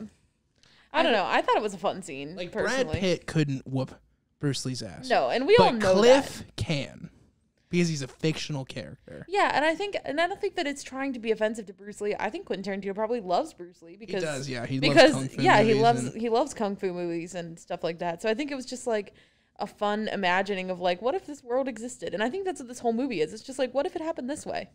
And like Definitely. that's what I really like about the movie because it's just a fun little thought experiment almost. It's like a fanfic to historical Hollywood. Yeah, which makes sense because Quentin Tarantino is a historical Hollywood fanboy, and so it's like, why wouldn't you make this movie? Like everything to do with like oh shit, what is his name? McQueen. Steve McQueen. All the things having to do with you know, Rick Dalton almost got the role in this big movie and maybe he could have been the Steve McQueen character and Yeah. that scene was so cool from like a cinephile for me who's seen the movies. I'm like, oh shit, that's so crazy how they spliced that together. It looks so good. I was just sitting there like grinning ear to ear, not really paying attention to like how non-linear the story kind of was or like non-important it was. Like it was very much like just kind of just going along, no big stakes till more the end. But like, I really also, fucking enjoyed it. but I also think that sort of no stakes is kind of how Tarantino must imagine that Hollywood era to be, though. Like, and I think kind of in a sense it kind of was like everybody's just kind of floating around doing their thing. Everybody was like, high. Everybody was high as fuck. Everybody was sleeping to everybody, and like honestly, ideal. And everybody, there were so many famous people. Yeah, just coming up. drifting So around. like you know the Sharon Tate character comes to the cinema. And of course she's like super nice and everything, but they don't even fucking know who she is, and she's in a movie that's playing in that cinema. Mm-hmm. You know, it just goes to show you like the change of the times. Like now, everybody's so known, and there's all these influencers, and every celebrity has like almost like a stalking celebrity list to them now. Yeah, and so yeah, it's just kind of like a fun imagining of like a really weird time in Hollywood history. Especially like, and then like the whole Manson family aspect adds so much to it because they were intensely involved with celebrity. Like, Absolutely. I mean, in a way, you know, people when they talk about Charles Manson had a pretty popular music career. A lot of people don't know that, but he made music. He lived with one of the Beach Boys. I know a lot about the Beach Boys for like no reason, but like I fucking love the Beach Boys. I also love the Beach Boys, but Hell I know a lot of Beach Boys history, and like they're so weirdly entangled with Charles Manson. It's really weird. I wonder if they feel weird about that. I mean, they like the one that he lived with, and I can't remember which one it was. I think it was Dennis, but I could be wrong. I think that sounds right. But like he will not. He would not talk about it like ever. Which I like mean- would you? No. No, definitely. Unless you're on the stand, like you have to. Well, talk about it. yeah, but like But I not don't in think your any- life. I don't think anybody wants to promote like, yeah, like I was. Like, yeah, like, I knew that buddies with guy. Old Charles Manson, you know? No, it's not good. But yeah, it's just like it's just a really like the movie like feels really cool. It feels like you can tell that he like loves that era and that he put a lot of thought into like creating how he thought that it must feel to be like in Hollywood during that time. And like I don't know, it just feels really cool to watch, and it's kind of fun to be like, what if this hadn't happened, or what if it had gone this way? But then it's not just that, but it's also not just like sort of a wistful like like imagine, but it's also it's like Tarantino-y and gory and like Yeah, funny and fun. It's very fairy tale like in the sense like it's like literally once upon a time these events, and it's like okay, but at the same time, it also treats some of its source material like Seinfeld. You know, Correct. like, Yeah. so pointless and endless and like random shit happening. Also, just throwing this out there, a little disclaimer: that is not how acid works. You can't smoke acid off of a cigarette. No, you can't do that. I remember we actually looked it up after the movie. We were like, We wait, really I did. don't think you can do that. But like, fuck it, it was. But like, fuck it, it was fun. It's a great scene. Also, I read a list, and this little, I think this is like the star of the movie, is little Brandy the dog. People voted Brandy like the #1 dog of 2019. Brandy was the hero of that fucking movie. Brandy She really was. is quite the gal. And what I love about Tarantino is he's so good about callbacks. This whole movie is riddled with callbacks. There's the flamethrower scene where it's really self-contained, but when it comes back, you're like, oh, of course that was going to come back. Like I said, subverting expectations. Right. And then with Brandy being so well trained, you're like, oh, that's good. He's got a good relationship with his dog. Subverting your expectations. That dog is well trained because when he lets it go, it fucking goes, baby. It fucks up. And it was amazing. It was that so last good. scene was so good. And I mean, honestly, the whole last half of the movie is kind of a callback to freaking Cliff meeting the Manson family just at random. And the other thing, too, is he was so authentic with Hollywood. A lot of those Manson followers, a lot of the actors and actresses, there was like Harley Quinn Smith. That's like a total child of Hollywood with Kevin Smith. And then there was like, the girl from Stranger Things. She's the daughter of Ethan Hawke and Uma Thurman. Hawke? Yeah. She was like, that's like another like Hollywood born. Like these are good Hollywood children. That's what made it feel so genuine. Yeah. With these characters, like it was just like there wasn't anybody who wasn't authentically Hollywood in this movie, and it was so good. It banged, Yeah, this was a movie of Hollywood people. Like there wasn't anybody that was like, because even Pacino, here's this up and coming dude in this movie. Like no, this was Hollywood stars. It was an A-listy movie, and like sometimes you don't want that, but in this case, like you do. Like you want to recognize everybody because that's the kind of movie this is. I love Pacino in it. Yeah. I think this is Pacino's best year in a long, long time because he, for a while, was really campy. And like, if you've ever seen Hangman, you probably aren't a fan of Pacino anymore. I have not seen that movie. Oh my god, it's so like maybe bad. I just never do.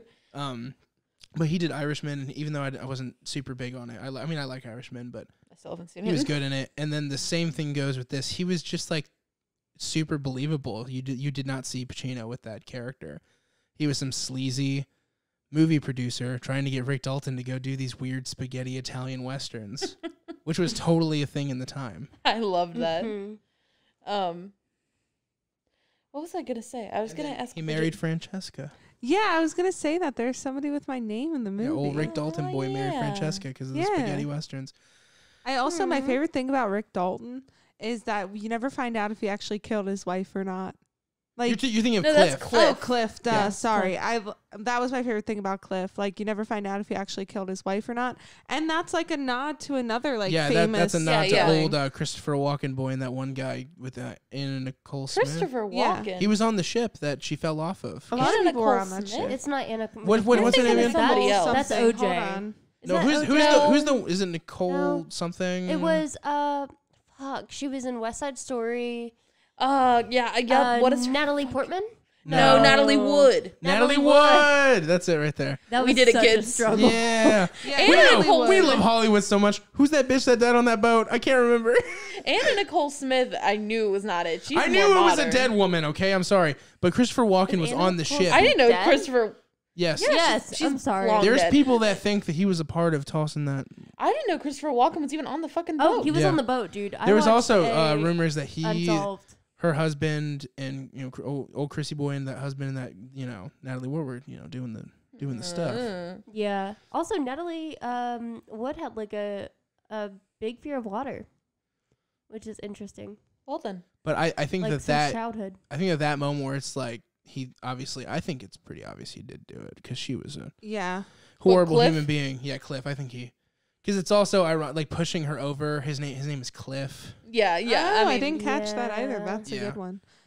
But yeah, I like that. Like you can kind of assume what you want there. You never really got an answer. Yeah. Yeah, That's true. for sure. And I like all the like different nods to different like famous things, like the Manson family. That the party where like Margot Robbie was there and Steve Yeah. McQueen And Mama Cass. Oh my God, I know. I know. I forgot about that. I fucking love the Mamas and the Papas, and Mama Cass is my queen. Who? Mama Cass from the Mamas and The Papas. slightly like bigger girl that was at the party. You were What's like, who's the that? name? And I didn't remember at the moment. What? I don't know what that is. What is? Mamas and Papas? The Mamas It's and a the Papas, band? the band? Oh, never heard of them. California Dreamin'. dreaming. Oh, don't just ignore that. Ignore that we sang that little bit. What's that song? I don't Such a winter blend. know. Meatloaf. I like Meatloaf's cover of that. Shout out to Meatloaf. Meatloaf's the man. He recently went vegan or vegetarian, and people have a petition to change his name to Veg Loaf, which is really great. Soy loaf. I'll sign it. Loaf. I like that. Anyway, so yeah, there's tons of reincorporation in this movie, and when the Manson family comes, it's kind of like that moment where it's like, all right, we're gonna just unload it all onto you right now, with the flamethrower, with like spoiler alert. When the Manson family gets there, in the past, the actual thing that happened was they murdered all these people up in the Hollywood Hills, including Sharon Tate. Spoiler alert, if you haven't gotten to what happened with the Manson family yet in, the world history. Yeah, exactly. If you haven't gotten up to that part, Cliff and his... Well, so in this movie, Sharon Tate and Roman Polanski live next door to Rick Dalton, Leonardo DiCaprio's character. And they mistakenly, break into Rick Dalton's house instead. No, it wasn't a mistake. Rick Dalton was a dick to them. Oh, you're right. He was an asshole. And then he was like, I'm going to... He was in Bounty Law. I used to watch the show as a kid. I better stab him. And then... Oh, you're right. And so then they go in there, and then, like, Cliff is in there, and he smoked this acid cigarette, which, again, can't happen. And, like, all hell breaks loose. And it's very satisfying because for a Quentin Tarantino movie, this movie does not have a lot of blood and guts. And I kind of like blood and guts. It was shocking. I mean, there was definitely some burning flesh, but... Well, yeah, but I'm saying, like, up until this point, this movie had neither blood nor guts. And, again, I like blood and guts. And so I was like, when am I going to get my Tarantino gore? And then I got it, and it was really satisfying. Like, he waited till the end. That's why I called this movie kind of reserved, because it's like, he made me wait for it. It does feel like he's almost like, I care so much about the source material that I'm not just going to make it Kill Bill Volume 2. Like, I'm going to hold back. And as a result, I feel like that I'm not saying the movie's got like super big weaknesses, but I feel like there is definitely parts in the middle that drag a little bit. And especially on rewatch, like they're just a little, I'm not saying the movie's terrible. I'm saying the movie's great. I'm just saying it's what separates it from me being like, oh, this is better than Django or this is better than this. There's just some stuff in the middle where it's not like awesome. It's just good. It's not like crazy bad. I mean, I liked the reservedness of this movie. I thought it was kind of a nice change of pace, and I also thought that it was a really good way to respect the source material and then to have it end with, the Manson family dying, which was like kind of fun, as far as it goes. And so it was really satisfying to have it be sort of reserved. And then to have the end have sort of like all hell break loose in a really like fun way. Well, the thing is, there's reservedness that could have been in the film that was different. There were cut scenes of like James Marsden was like Burt Reynolds. There was a scene they cut from the movie of that. James Marsden, really? Yeah, pretty sure it was him. Huh. Sorry, he was cut from the movie. He was great. There was a lot of Charles Manson stuff cut from the film, stuff from the trailer even.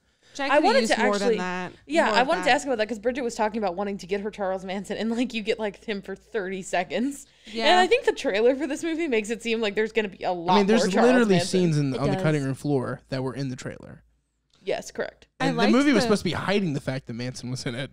I like the guy that played Manson. He did really good. He did it. He reprised his role essentially on Mindhunter, which was great. Oh, yeah. He was Manson on Mindhunter too? Yes. Okay.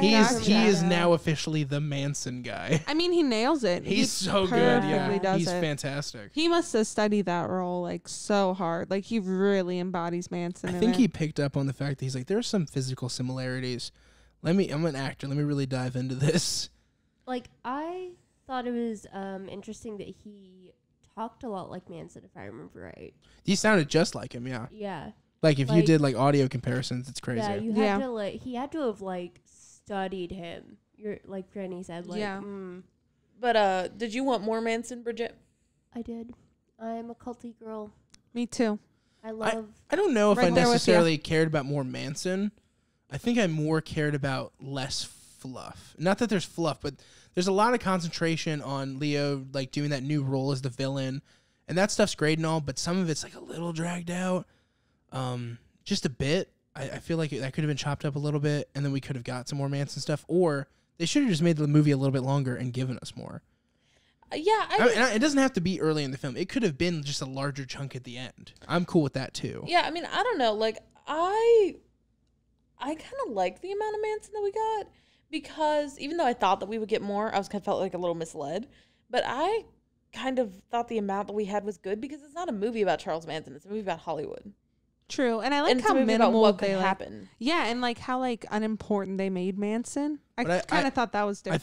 I think it's important to note though that time period and that switch in time, Hollywood was a lot about Charles Manson during. Well, that yeah, period. yeah. I mean, It's not like it was just like a sad event. I mean, it was a Hollywood changing event. well, yeah, but I mean, like the events leading up to it, which is sort of what this movie covers, is like. But It's I think not about that. I think it's very clearly that the end of this movie though is very much in close contact with Helter Skelter and all that stuff. So Yeah. I feel like there should have been more.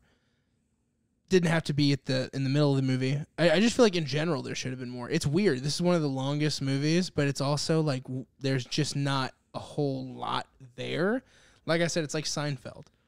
There's really not a whole lot there. But I think we differ because I am fine with that. Yeah. I love Seinfeld. Like for a No. comparison. Yeah, I love Seinfeld too. Like Seinfeld is great, and I kind of like the like sort of nothing happeningness, and it sort of gives you like I think especially with the Margot Robbie stuff, like she doesn't get to say a lot, but she does a lot, and like you sort of get to see like how we might imagine Sharon Tate to be. Is everything good over there? Yeah, we're good. Okay. But yeah, like you sort of just get, it's sort of like an imagining, and I think it's kind of fun to like live in that world for a little bit where like maybe this is how things could be, or maybe this is how things were. And so I agree that it was maybe a little, I think it was maybe a little long, but I don't think it needed more of anything. I think maybe there's stuff that could have been shorter, but I didn't hate the meanderingness of it, if that makes any sense. I do want to bring up a moment. You know the moment where he's talking with the little girl? Yes. Mm-hmm. And he says, she's talking about like, I don't know, like he's crying because he's reading this other Western, right? And she goes, you know, it's essentially about growing old and growing irrelevant. Yeah. And then he's crying, and of course she's like trying to comfort him because she's this nice little girl who hasn't been totally jaded and damaged by the industry. And she goes, I'm not even reading it, and I'm crying. He's like, well, you're going to be reading it. You're going to be living it in about 15 years. I was just like, oh, that is the most effective shit Yeah, that was a good one. in I this liked whole that line. movie. I was like, damn. And it was so subtle because it wasn't like overly subtle, but just like the build up for it. Like you didn't know he was going to say something like that when he was talking to Yeah. him. I almost wonder, and I'm interested to hear your thoughts, both the thoughts of people in this room and the thoughts of other people. I when I was watching this, I almost wondered if like the Rick Dalton character, Leonardo DiCaprio's character, who's kind of this guy who, you know, was really big maybe a couple years ago, and then now he's sort of reaching what he feels like is the end of his career, and his options are becoming limited, and he feels like he's got this sort of time clock on things. Like, I wonder if that's sort of how my man Quentin feels. I absolutely like, agree. I really think that like that was him. So like Quentin, here's the thing with Tarantino, right? People do treat his movies like events, but I'll tell you this much: they don't make a lot of money. Those films, like they do in the back end of things, like pretty decently. But as far as like a studio is concerned, no one's excited to fund these art films anymore. Like other than Joker, art films don't turn out money. So Scorsese, like he couldn't even get it into theaters and went to Netflix. I think It's Tarantino's also 4 hours seeing. long. Yeah, well that's true. So but, there's But I'll that. tell you what, 20 years ago, Martin Scorsese could put out a 7-hour film. Oh, and no, people I would know, pay I for know. it. And I think the same thing goes with Tarantino. I think he's like, well, I'm not exactly commercial anymore. Art isn't as commercial as it once was. Like this industry is not necessarily dying, but changing. And in that's my when lifetime. the movie takes place. Is like when Hollywood is changing. Mhm. In the industry that, you know, Leonardo DiCaprio's character had was like the Western TV shows, and that is ending. And that's why he has to go to Italy and make fucking spaghetti Westerns, because the Westerns are ending as we knew them. And now filmmakers are going to streaming services and making movies a lot like how they were going to Italy back then. People are going to And so Hulu I just thought, all that and stuff. so I just remember watching the movie and I was like, wow, that's like really something to think about, and like, especially for a Tarantino movie, that like Leonardo DiCaprio character felt like deeply personal to him in a way that a lot of his characters, feel very otherworldly. That I was like, wow, that's like you, dude. Like, I don't know if you meant to do it, but like, that's you, dude. Like, yeah. It's always the question of, did the director mean to actually put himself in the movie, or like is this something? I was like, I don't know if you noticed, but like, that's you. So let's talk about performances, right? Obviously, when it's a Tarantino film or it's a Scorsese film, everybody's like, Oscar this, Oscar that. Who do you think in the cast was the best performance, and why do you think it was that person? Brad Pitt. Oh, do you want my because? Yeah, sure. Because I think that's the kind of role that he should be doing. Like, Brad Pitt is a character. We've talked about this a lot. He's a character actor. He's a character actor. They keep putting in fucking main features, and that's just he's not that dude. guy. He's just not the dude. They used to do the same thing with Val Kilmer. Val Kilmer is a great character actor. If you've seen Kiss Kiss Bang Bang, he's amazing. But they kept trying to be like, you can be Batman, you can be this. I'm like, sure, but he's gonna excel as a character actor. Yeah, that's where Brad Pitt lives the best, is when he gets to do funny, kind of playing the second man to the other guy. Like, and like, that's fine. And I think Brad Pitt likes to do that. He looks like he was having fun. Yeah, I was having fun. Not everything has to be Meet Joe Black. Yeah, and like exactly. Like he was a really good fit to play like Leonardo DiCaprio's like sidekick / soulmate, Mm-hmm. because those two, like, it's so funny. Like, they were just like, Are there gay rights? It's been a while since I've seen this movie, but I would go so far as to venture, yes. No, We'll go ahead and give them gay rights. There is not gay rights in that movie. I mean, oh my god, it says who? Because pretty. I don't think you cannot tell me they did not fuck. I don't think you cannot tell me.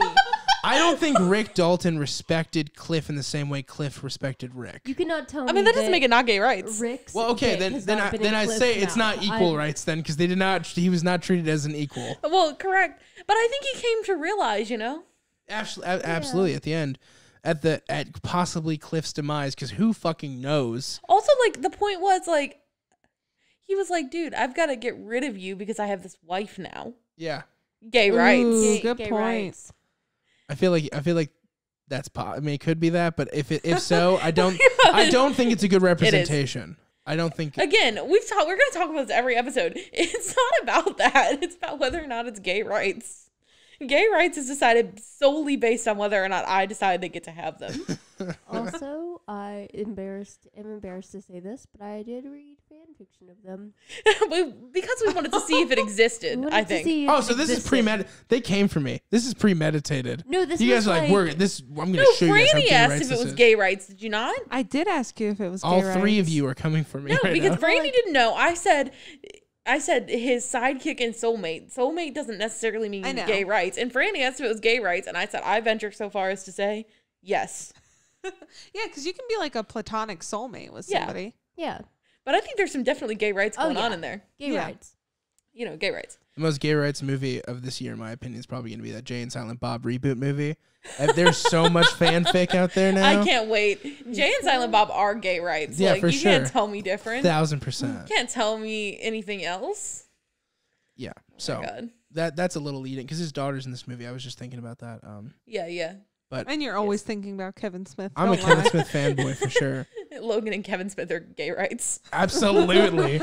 I mean, he did point at you in the audience when we we went to one of his Aw, shows, and he gay said, "From me to that rights. handsome man in the flannel," and I just Aw, came gay in my rights. pants. He almost You left really me say right that? there. Yeah. Kevin Smith did call He Logan really a did. He handsome went from man. that handsome man, from that handsome man in the flannel. I was the only person wearing flannel in like the whole row, and I was like, me, and he went. I'm like, if you guys don't know, I made a cream He just face. made a really cute face. Yeah. Anyway. But yeah, I think Brad Pitt did like, I really like Brad Pitt in this kind of role. I like when he gets to be funny. I think that we should let Brad Pitt be funny because he is. I think that, but then he also gets to do some like physical stuff. He gets to have like a fun fight scene, and I think or two, I guess. And he does a really good job with those too. And I think that it looked like he was having fun doing this movie. I think he did a really good job. I liked Brad Pitt. I don't know. I mean, I think that he should. He should get nominated for Best Supporting. I don't know. I don't know if he should. But he's gonna be up against fucking Tom Hanks because apparently, is it called A Beautiful Day in the Neighborhood? Is that the name of the film? Yeah, I think so. Yeah. Okay, I didn't see it. Because there's the documentary "Won't You Be My Neighbor," and I get them confused. But Tom Hanks, since he's not technically this main character, even though he's Mr. fucking Rogers, he gets he's going for supporting, and I'm like, that's so unfair. dumb as hell. That's like a clean sweep. He's like, I know I can get this. I'm sorry. Yeah, there's a reporter who's technically the main character because it's about a reporter talking to Mr. Rogers. So I don't think Brad Pitt will win. I don't think Pity Boy's gonna win, but I think, in my opinion, he's probably the best person in the movie too. So definitely, I almost said in the pod, like they're doing a podcast and the Oscars are for podcasts. So I don't think that's accurate. Podcast Oscars. Yeah. Though I will say I like The Margot Robbie a Podskers. lot too. I thought she did a good job, but Brad Pitt for sure. Though I mean, I'm gonna say like no, there wasn't any like bad performances in this movie. Leonardo DiCaprio did a really good job. I really liked him in that movie too. Franny zips her jacket. Kurt Russell. I love Kurt Russell. Like if it's gay rights between Logan and Kevin Smith, it's straight rights between me and Kurt Russell. Kurt Russell though. Yeah, I fucking love Have Kurt you seen Russell Overboard? for no reason. Yeah. What you need to do is see the new one as well, and then we'll do a pod where we go over both. That'd I be think so it's gonna be fun. so fun. Like straight rights, me and Kurt Russell in Big Trouble in Little China. That's straight rights right there. You're like, I want to be his little China. He can be my Big Trouble. I'm playing. I'm gay, but I do love Kurt Russell. Oh my goodness. I think he's a very handsome man. So okay. This podcast has brought out the straight in you. First, you said you're on Quentin Tarantino's dick, and now I meant that on his figurative dick. Straightened you out. wow. I meant his figurative dick. To be No. clear, Kurt Russell, if you're listening, I wouldn't actually have sex with you. I am a lesbian, but like I do love you, and I think you're very handsome. She praises your physique, but would never touch you. Yeah, That's pretty accurate. correct. I like when he has longer hair, like in The Ew. Thing. Mm-hmm. He has kind of like a He's scruffy g- look. The Thing. Oh my God. We keep talking about other movies. That's what this movie That's- does. Well, Because yeah, it's all that's because that's what Hollywood, this you know? movie is about. It's about Yeah. other movies, basically. Okay. Sorry, Bridget. Franny. What do you think? And Franny, Or whoever. or Yeah. whoever wants to go. I'm gonna say Margot Roberts. Robbie. Robbie. I'm sorry. She's Margot. never gonna get any Is it names an episode? right. Is it an episode of this podcast Which where Bridget doesn't get a she'll name? probably be nominated for Bombshell, so I'm sure she's going to be in the Oscar conversation anyway. Yeah, for sure. I don't know. I just liked watching her as Sharon Tate. I There- thought that she did a really, really good job. There She was was- like an innocence where you were like, this is really, It really refreshing. was. Yeah. She was like literally glowing this whole movie. It was like an She angel in the was. movie. And, Like she was like- just so like divine the whole time, even in like the most shady situations where she's at a Yeah. party and fucking doing acid with everybody. There's still like a real lightness to her. Even though she was with Roman Polanski, which there is no lightness to him. That's a thing. That's like a thing where I'm gonna drag Quentin for a minute. He is a Roman Polanski defender, and I don't like that shit at all. I don't care for that. Roman can choke. I said it. Oh no, Roman must be so offended whatever country he's hiding in. Yeah, Roman, you come out of the shadows. I just want to talk. Like, I promise won't hurt you. Like, I just want to talk. Franny, your fave. Like, given the opportunity, I can and will threaten bodily harm to Roman Polanski, but I will not follow through in case Roman's listening and wants to contact the authorities despite him being in exile. He can't contact the authorities. Okay, in that case, Roman, I'll Roman kick your calls ass. and he's like, hey, I know I'm like a big old rapist, but like, could you get angry at this lesbian for me? I don't think he has the balls to do All right, that. you know what? You're right. Roman, I'll kick your ass. I'll say it right here. Fuck you, Roman. I'll fuck you up right now, buddy. And if you're a Roman Polanski fan, I'll kick your ass too. No, she won't. No, I won't. I won't She actually won't do that. I respect you and your opinions. Franny's thoughts on the acting in Once Upon a Time Before in I get Hollywood. arrested. Yeah. Brad Pitt. I love him. I loved watching him in this. Honestly, I forgot he was Brad Pitt. I can't believe For a no one while, said you know? Brandy. I can't believe it. I mean, Brandy was like my second. Definitely before Leo. I felt. Forgot about I mean, Brandy before. How's that Brandy feel, before Leonardo Leo. DiCaprio? It goes Brad Pitt, I was Brandy. like, I was in The Revenant, you Margot bitch. Robbie, then Leo. That man's won an Oscar. He said, I got inside of a horse. I feel like he's so overused. Sometimes I'm just kind of like, okay, Leo, I get it. You can act. Overused? What do you mean? I don't know. I just kind of. Wasn't there like a 4-year fine. period where he was in not shit? He was just in like weird foreign commercials. I'm not kidding. There was like a I have long no period idea, of time.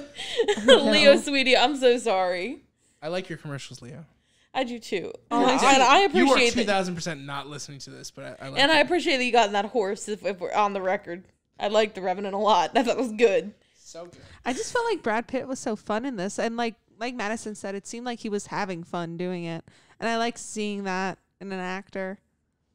Hate You to also watch it. commented on his shirt off like 5 times. Oh my fucking god, he was so hot in this movie too. Good eye candy. Disagree, but that's fine. I don't think anybody here agrees with me. I mean, I think he's fine. Yeah. I mean, I think he's objectively handsome. I mean, he's no Kurt Russell, that's to be sure, but Oh, but like on the roof when he like took his shirt off and it was like suntanned and oily. ew, gross, oily. What was I gonna say? And I just Oh, sorry, go ahead. Oh, you're good. I just liked how like morally compromised but also righteous the character was. Like when that, That like is so underage true, yeah. Yeah, That's when a that good- underage girl was like on his dick in the car, he was like, I'm not going to jail for that. But like he killed his wife. So I just kind of like how he walked that fine line. He punched that motherfucker in his face because he fucking drew out his tire. He's like, you're going to fix my tire. Yeah. Fucked him up. He was so That badass. was Yeah, amazing. that was amazing. It was so hot. Even I was like, damn, that was so hot. You're like, Jesus. okay, Brad Pitt. I'm like sweating. I'm like, You can punch me in the face, Brad I'm Pitt. like, can we pause this? I need a second. No, but that's such a good point. I didn't even think about that. He is like the most righteous and also the one of the sleaziest, like in the sense Yeah. of like his secret like ambitions and things like that. Like, you know, doing drugs, and another, instance would be killing his wife. Yeah. And then it's Doing so drugs, funny, then like killing his wife. his counterpart of like Rick Dalton. It's really funny, those two characters, because like, on screen Rick Dalton is, he's an actor, he's smooth, he's famous. Cliff Booth is like nobody. But then off, these roles are reversed. Like Cliff Booth like- is the talker, he's the brains behind the operation, Rick and can't- like Rick is like an anxiety-ridden mess. He's like which, crying all the time and yelling. He has to get a ride to work, and Yeah, he can't He's- drive. He yeah, got a DUI. yeah, he's got so many issues going on with him. And then there's a moment in the movie where I'm like, this is just us four, where they're just watching a movie or a show and they're just fucking talking about it. Yeah. And that was like a really humanizing moment for like these super big Hollywood stars. Like they do probably just every once in a while just like sit down, watch their own shit and be like, fucking hate that guy. He's the worst sound guy ever. Or, oh, fucking Yeah, that scene yeah. took like 3 hours. It's like, I would love to be in the room for that. Yeah, I would love to do that. Like, And I don't know. Logan said like the same thing I was feeling at that time, that like I would just watch a movie of them just like hanging out. Yeah, I would I love totally. those I would characters. watch like an hour of just, and that's the Seinfeldness of it, right? Yeah, you're totally fine to just watch these people make fun of their lives and of the other people in them. Or just like walk And around. and or also just be talk. like totally, it's very much like Seinfeld too, when they're like both kind of objectively terrible, but neither are aware of it. Yeah. Which is, And like, neither exactly how of them are Seinfeld is. irredeemable. Neither of them are irredeemable. Right, But right. both of them are bad. Yeah. I'd say definitely. The only like perfect person is the Sharon Tate character. Right. Yeah, which I liked that. She doesn't need any more. Like she just literally like sat in her own movie, Yeah. took off her shoes because Tarantino film, and just watched it and ate some popcorn, and that's like so wholesome right there. Yeah. She's just an angel. Hmm. Yeah. In literal terms, I guess. Yeah, I Well, mean, literally, yeah, I was guess going to so. say that, But- and then I stopped myself. I said, But I'm glad Big they didn't oof. like overdo like a personality with her and like make her too much, because I like that she's just kind of like this glowy goddess of a character. Well, yeah, and it's like it's hard. Like you don't want to graft a personality onto a person who you don't know what personality they would have had, and Yeah. so like it's kind of almost like, I mean, and when you hear people talk about her, like apparently she was like an extremely Continue kind, for a second, like, I'm gonna loving go pee. person. Continue for once. I'm gonna go pee. I mean, we can pause. Oh yeah, go ahead and pause it. All right, and we are back. And this time it's not like a week later. We actually just came back when I pooped and peed and did all that stuff. And Gross. I'm just kidding. I didn't poopy. I wouldn't share that. Ew, But I did eat some crab stop. cakes, which were good, which will probably eventually lead to that. So that was Okay, delicious. all right. Can we talk about the fucking movie, please? For the Yeah, love of let's God? talk about the Can we movie. talk about the movie?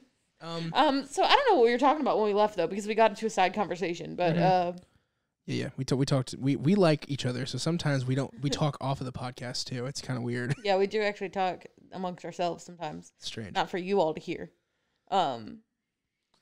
Patreon content. Yeah. If you Right. guys want to hear the darkest details of our lives, become a patron. I have no qualms about telling you my deepest, darkest I secrets. have no secrets. Except for all my secrets that you guys don't know either. You'll never know them. For the right price.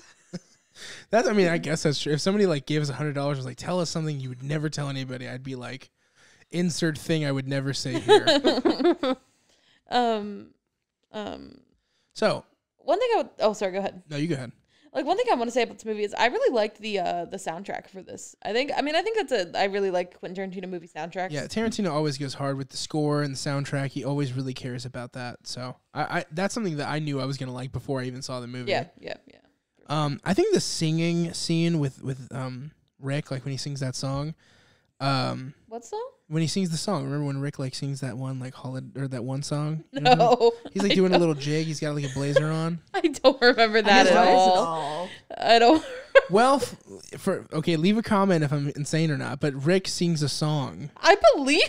in the film. I just don't. And I just wanted to say I didn't like it. So- Leonardo DiCaprio sings. You yeah, didn't like yeah, it? legitimately. I don't remember. He it. does like a little like singy thing. I don't know what else to tell you. I mean, I believe that it happened. I just don't remember it at all. like we're gonna get another comment where it's just like actually it's like the only comments we ever get are like you guys' audio is terrible or you guys are wrong about this thing, which we love. No, I don't think that comment was saying that we were wrong. I think it was saying like, hey, just so you know. I enjoy that comment. I enjoy every Clarify. comment. Frugal's Bees, please come back to us. We love you. Like anyone comment, please. Yeah. I'm dying for human interaction. That's the other thing is we get views, okay, but like people don't want to comment. I assume it's because you guys just think we're so great and are fear of interacting with us. I beg of you to comment. We're just regular people. You can also like and subscribe. That's true. You It can. sounds like we're at the end. We're not, but like I just beg you to interact with me. So okay. So yeah, the score is really good. You know what's a fun other little thing that I liked? That Cliff Booth lives like right behind a drive-in movie theater. I just thought that was so fun. I was like, that's me though. I know, that's a dream. I worked That at a would be video you. store where I got paid supremely less than I was before, and I had more responsibilities. Why? Because I'm such a cinephile. I was like, I just want to be like around. I just want to be around the movies all You the time. literally general managed a Don't say it. Don't say this specific. A video movie. rental store, which barely exists anymore. So they had to pay me. I wasn't gonna say it.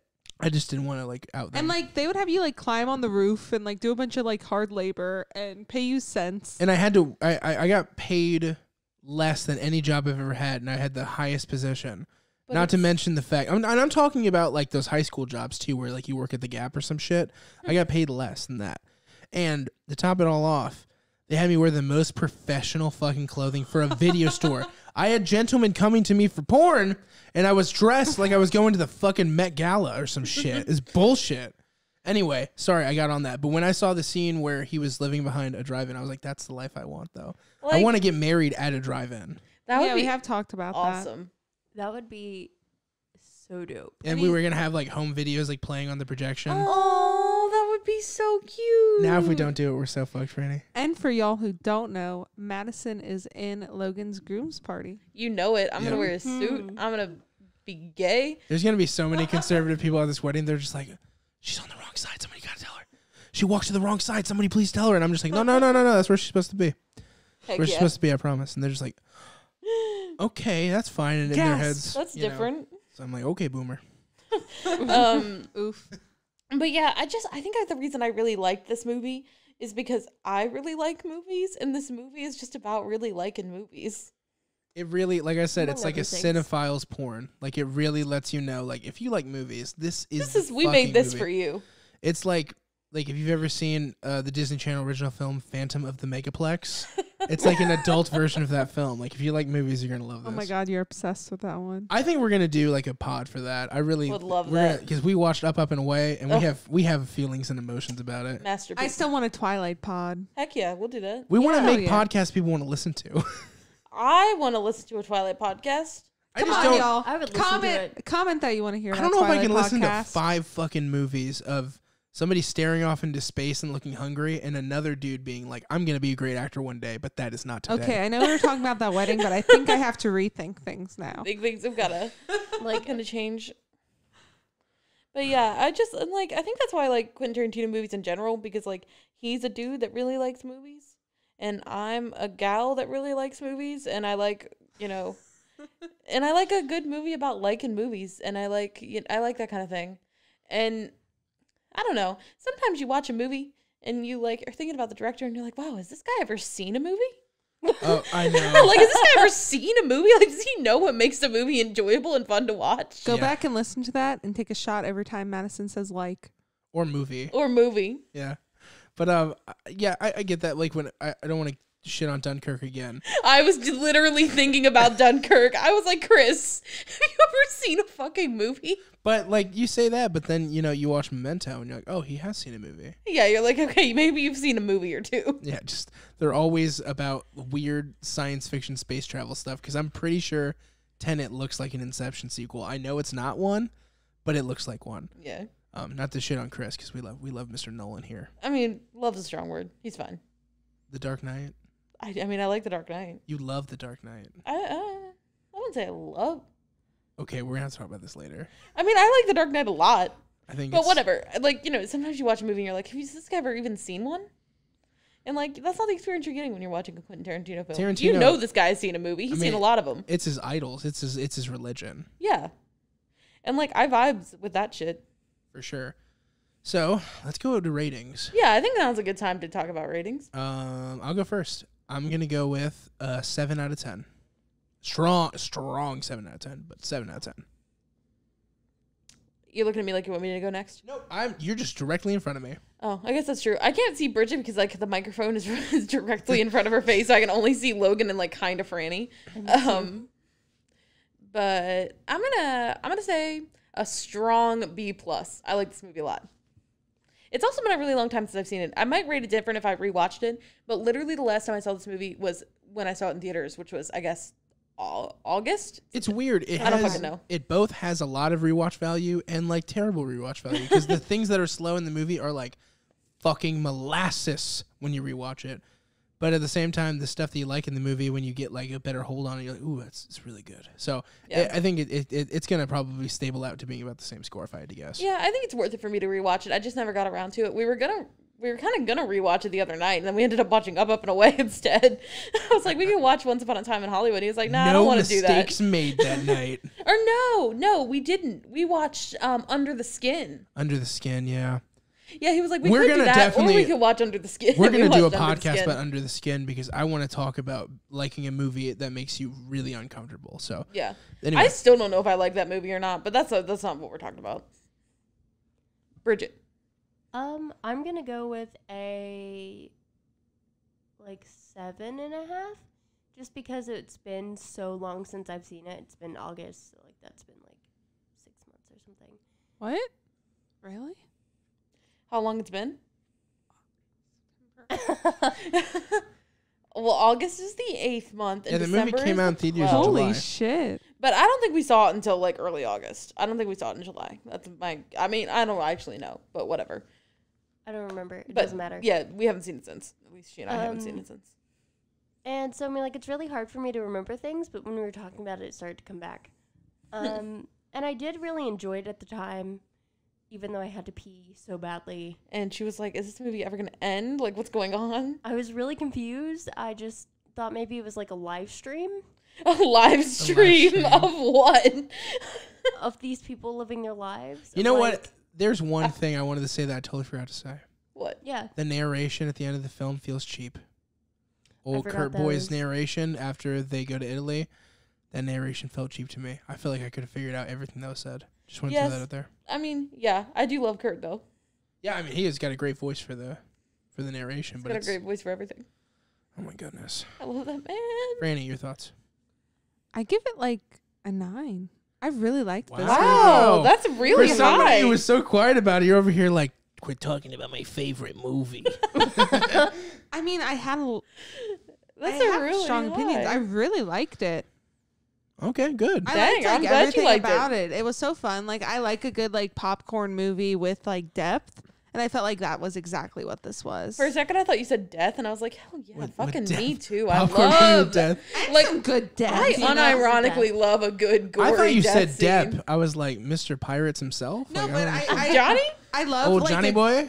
I love like a good mix of stuff, and it had a mix of like all my favorite things. It had like some culty stuff. It had like some gore. It had like popcorn value. It had like a hot Brad Pitt.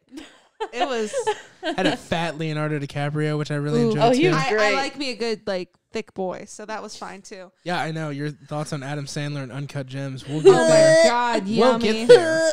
Yummy. But no, No. like I genuinely enjoyed this movie so much. I love that time period. I love how well they embodied it down to like when that one girl's like trying to get on Cliff's dick in the car. That one hitchhiker girl that's in the Manson family. Oh yeah. She like puts her arms up and like her pits aren't shaved. Like every little, like her feet are dirty.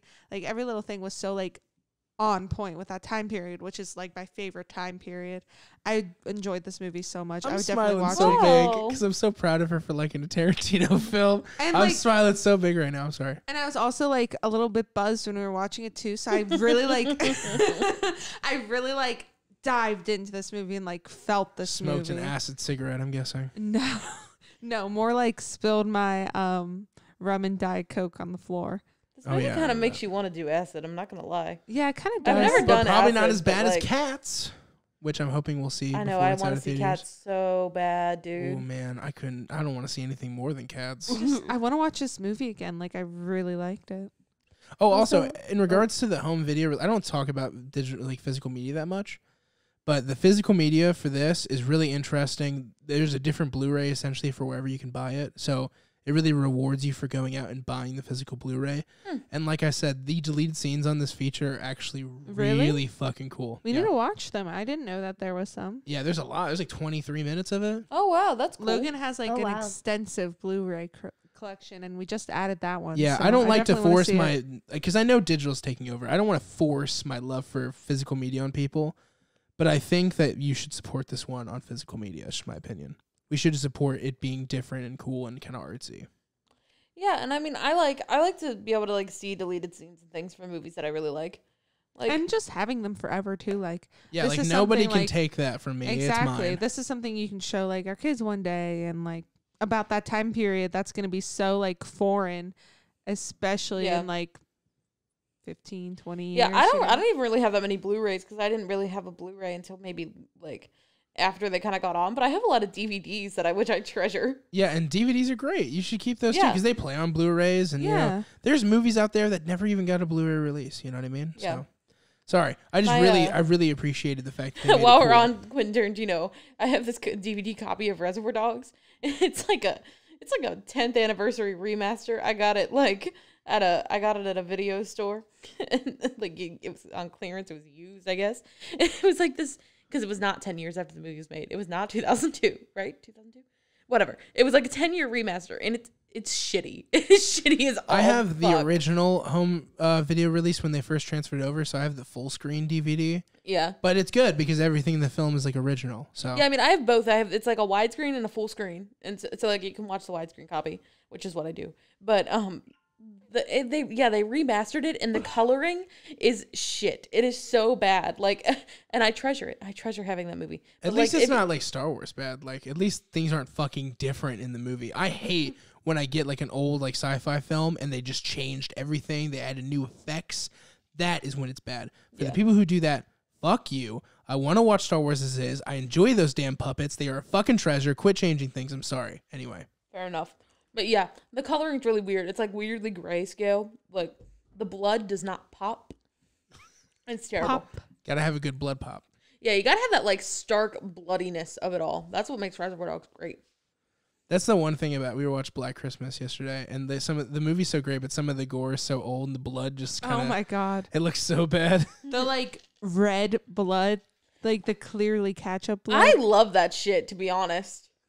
I love movie gore. I don't know. I loved the gore in this movie. It was so good. And yeah, they just waited to the right moment to give it to you, and it's great.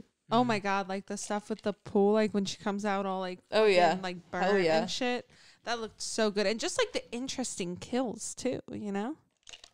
They did For sure. They did kill People people in in- some interesting ways. Yeah. That was exactly what I was going to say. Yeah. I love a good interesting kill. Yeah. Don't we I all? like a good like gory movie.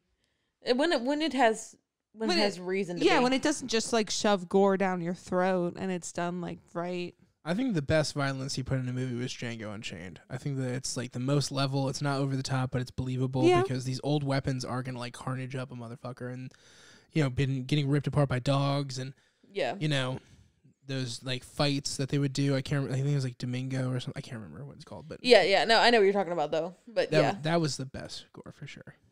Yeah, I really like I mean, God, I just fucking love Reservoir Dogs a lot. So like, yeah, I know. I'd like Reservoir Dogs is my peak. And whenever somebody's talking, she's just in her head. She's not listening. She's waiting to say the next thing about Reservoir Dogs. Correct. I could probably quote Reservoir Dogs back to front. At some point we should do a Reservoir Dog pod. Please. I think we'll just do a really long Tarantino pod. And we'll cover. Yeah, that would be really fun. We should do that. You just made Madison so happy. I know. I saw. I know. I'm like glowing. I can't see her face at all. You could just feel her But happy. I know that would make her, nothing more would make her happy. Like, tell you what, please interact with me. If you love Reservoir Dogs, if you hate Reservoir Dogs, if you feel ambivalent about Reservoir Dogs and want somebody to tell you why Reservoir Dogs is good, I implore you to send an email to crosscutcinemapod@gmail.com. That's all one word, no capitals, no spaces. Or we'll leave a comment. Or leave a comment, and I will happily dialogue with you about Reservoir Dogs all day long. All day. Or any other movie, for that fact. If you mention a movie and you're like, hey, Madison, what do you think about this? I will watch it, and then I will tell you. Or not. But for those who donate to our Patreon, if you guys want private videos of like a discussion, maybe like a 3-minute video or something, we can make that happen. Whatever. I'll do it. Interact with me. Pretty much whatever you like ask us to do on Patreon, we'll fucking do it. As long as it's... I mean, like, within reason. Yeah. Yeah, like nobody... I'm not going to show my tits or anything, but like... apparently nobody can touch Madison's toes. So. Nobody's seeing my toes. Nobody's seeing my tits. Nobody wants to see my feet, I promise. Yeah, same, honestly. One of my feet got crushed when I was little, and I'll show my tits. I don't care. Right. Y'all want to see my tits? Let me know. If you want to see my crushed foot, let me know. But... I think that honestly goes for all of us. Like, if you want to talk about Twilight at length, send an email. I'll forward it to Franny. Oh, hell yeah. If you want to talk about fucking Kevin Smith, talk to Logan. If you want to talk about whatever Bridget's into, serial killer documentaries, I don't know. If you want to talk about your irrational fear of people living in your home, talk to Bridget. She knows about that shit. I know. Sure does. If you want to talk to me about Top Gun, if you think a movie might be gay rights and you're not sure, email me and I will adjudicate. Email you and you will just get the answer yes. Yeah, I will get either yes or no. Like, I'll tell you if it's gay rights. She's gonna give you yes. No, she I'm will not give you no. There are certainly movies which are not gay rights. Okay, what's an example? Just real quick. What's an example of a movie that's not gay rights? Dunkirk. There are no gay rights in Dunkirk. If you're Chris Nolan and you want to tell me why Dunkirk is good and convince me that you've actually seen a movie, send me an email. I would love to have that conversation with you, Chris. These comments could get very bad. I hope they do. I hope they do. I hope that everyone hates me. Is Twilight gay rights? Is Twilight gay rights? That's a good question. I feel like it's gotta be. Who's gay in that film? There's nothing that Edward? Edward? Okay. What? No, I don't know. Twilight could be gay rights if we lived in the world. Twilight is a little gay rights because Kirsten Stewart is a lesbian and I love her. But like, for sure. I love her. But like, she's great. I mean, imagine a perfect world where Edward and Bella are just like good friends and and there's no weird vampire pedophile baby things. Like, yeah, that kind of happens. I like the idea of them just being like, we've been together for like 1,000 years. We have a kid, and you know what I realized? I'm gay. We're dude. just like buddies, just like close good friends. Jacob is fucking cut. Right, Edward and Jacob, Twilight rewrite. Oh my goodness! There's gotta be some fanfic out I there. bet Can it you is. imagine Okay. Jacob leaves what's the baby's name Fucking that he fucks? Renesmee. That's her future child's name. That Don't baby fucking play. he hangs out with because he's fucking weird. That baby he stays a young man for, weird as fuck. Imagine he fuck up leaves right her now. for her dad. That would be amazing. I would love Guys, that. if you want me to write that fanfic, Guys, if you email want us. if you want a bonus pod of us reading Twilight fanfic you send us, we are also there for oh that. my god, we'll get in character and everything. I'll do anything you want. I'll Yeah. do anything. Please. All right. I think that's a good time to say like, comment, subscribe, send me an email. I love you. Thanks for listening. I'd agree. Have a good one, guys.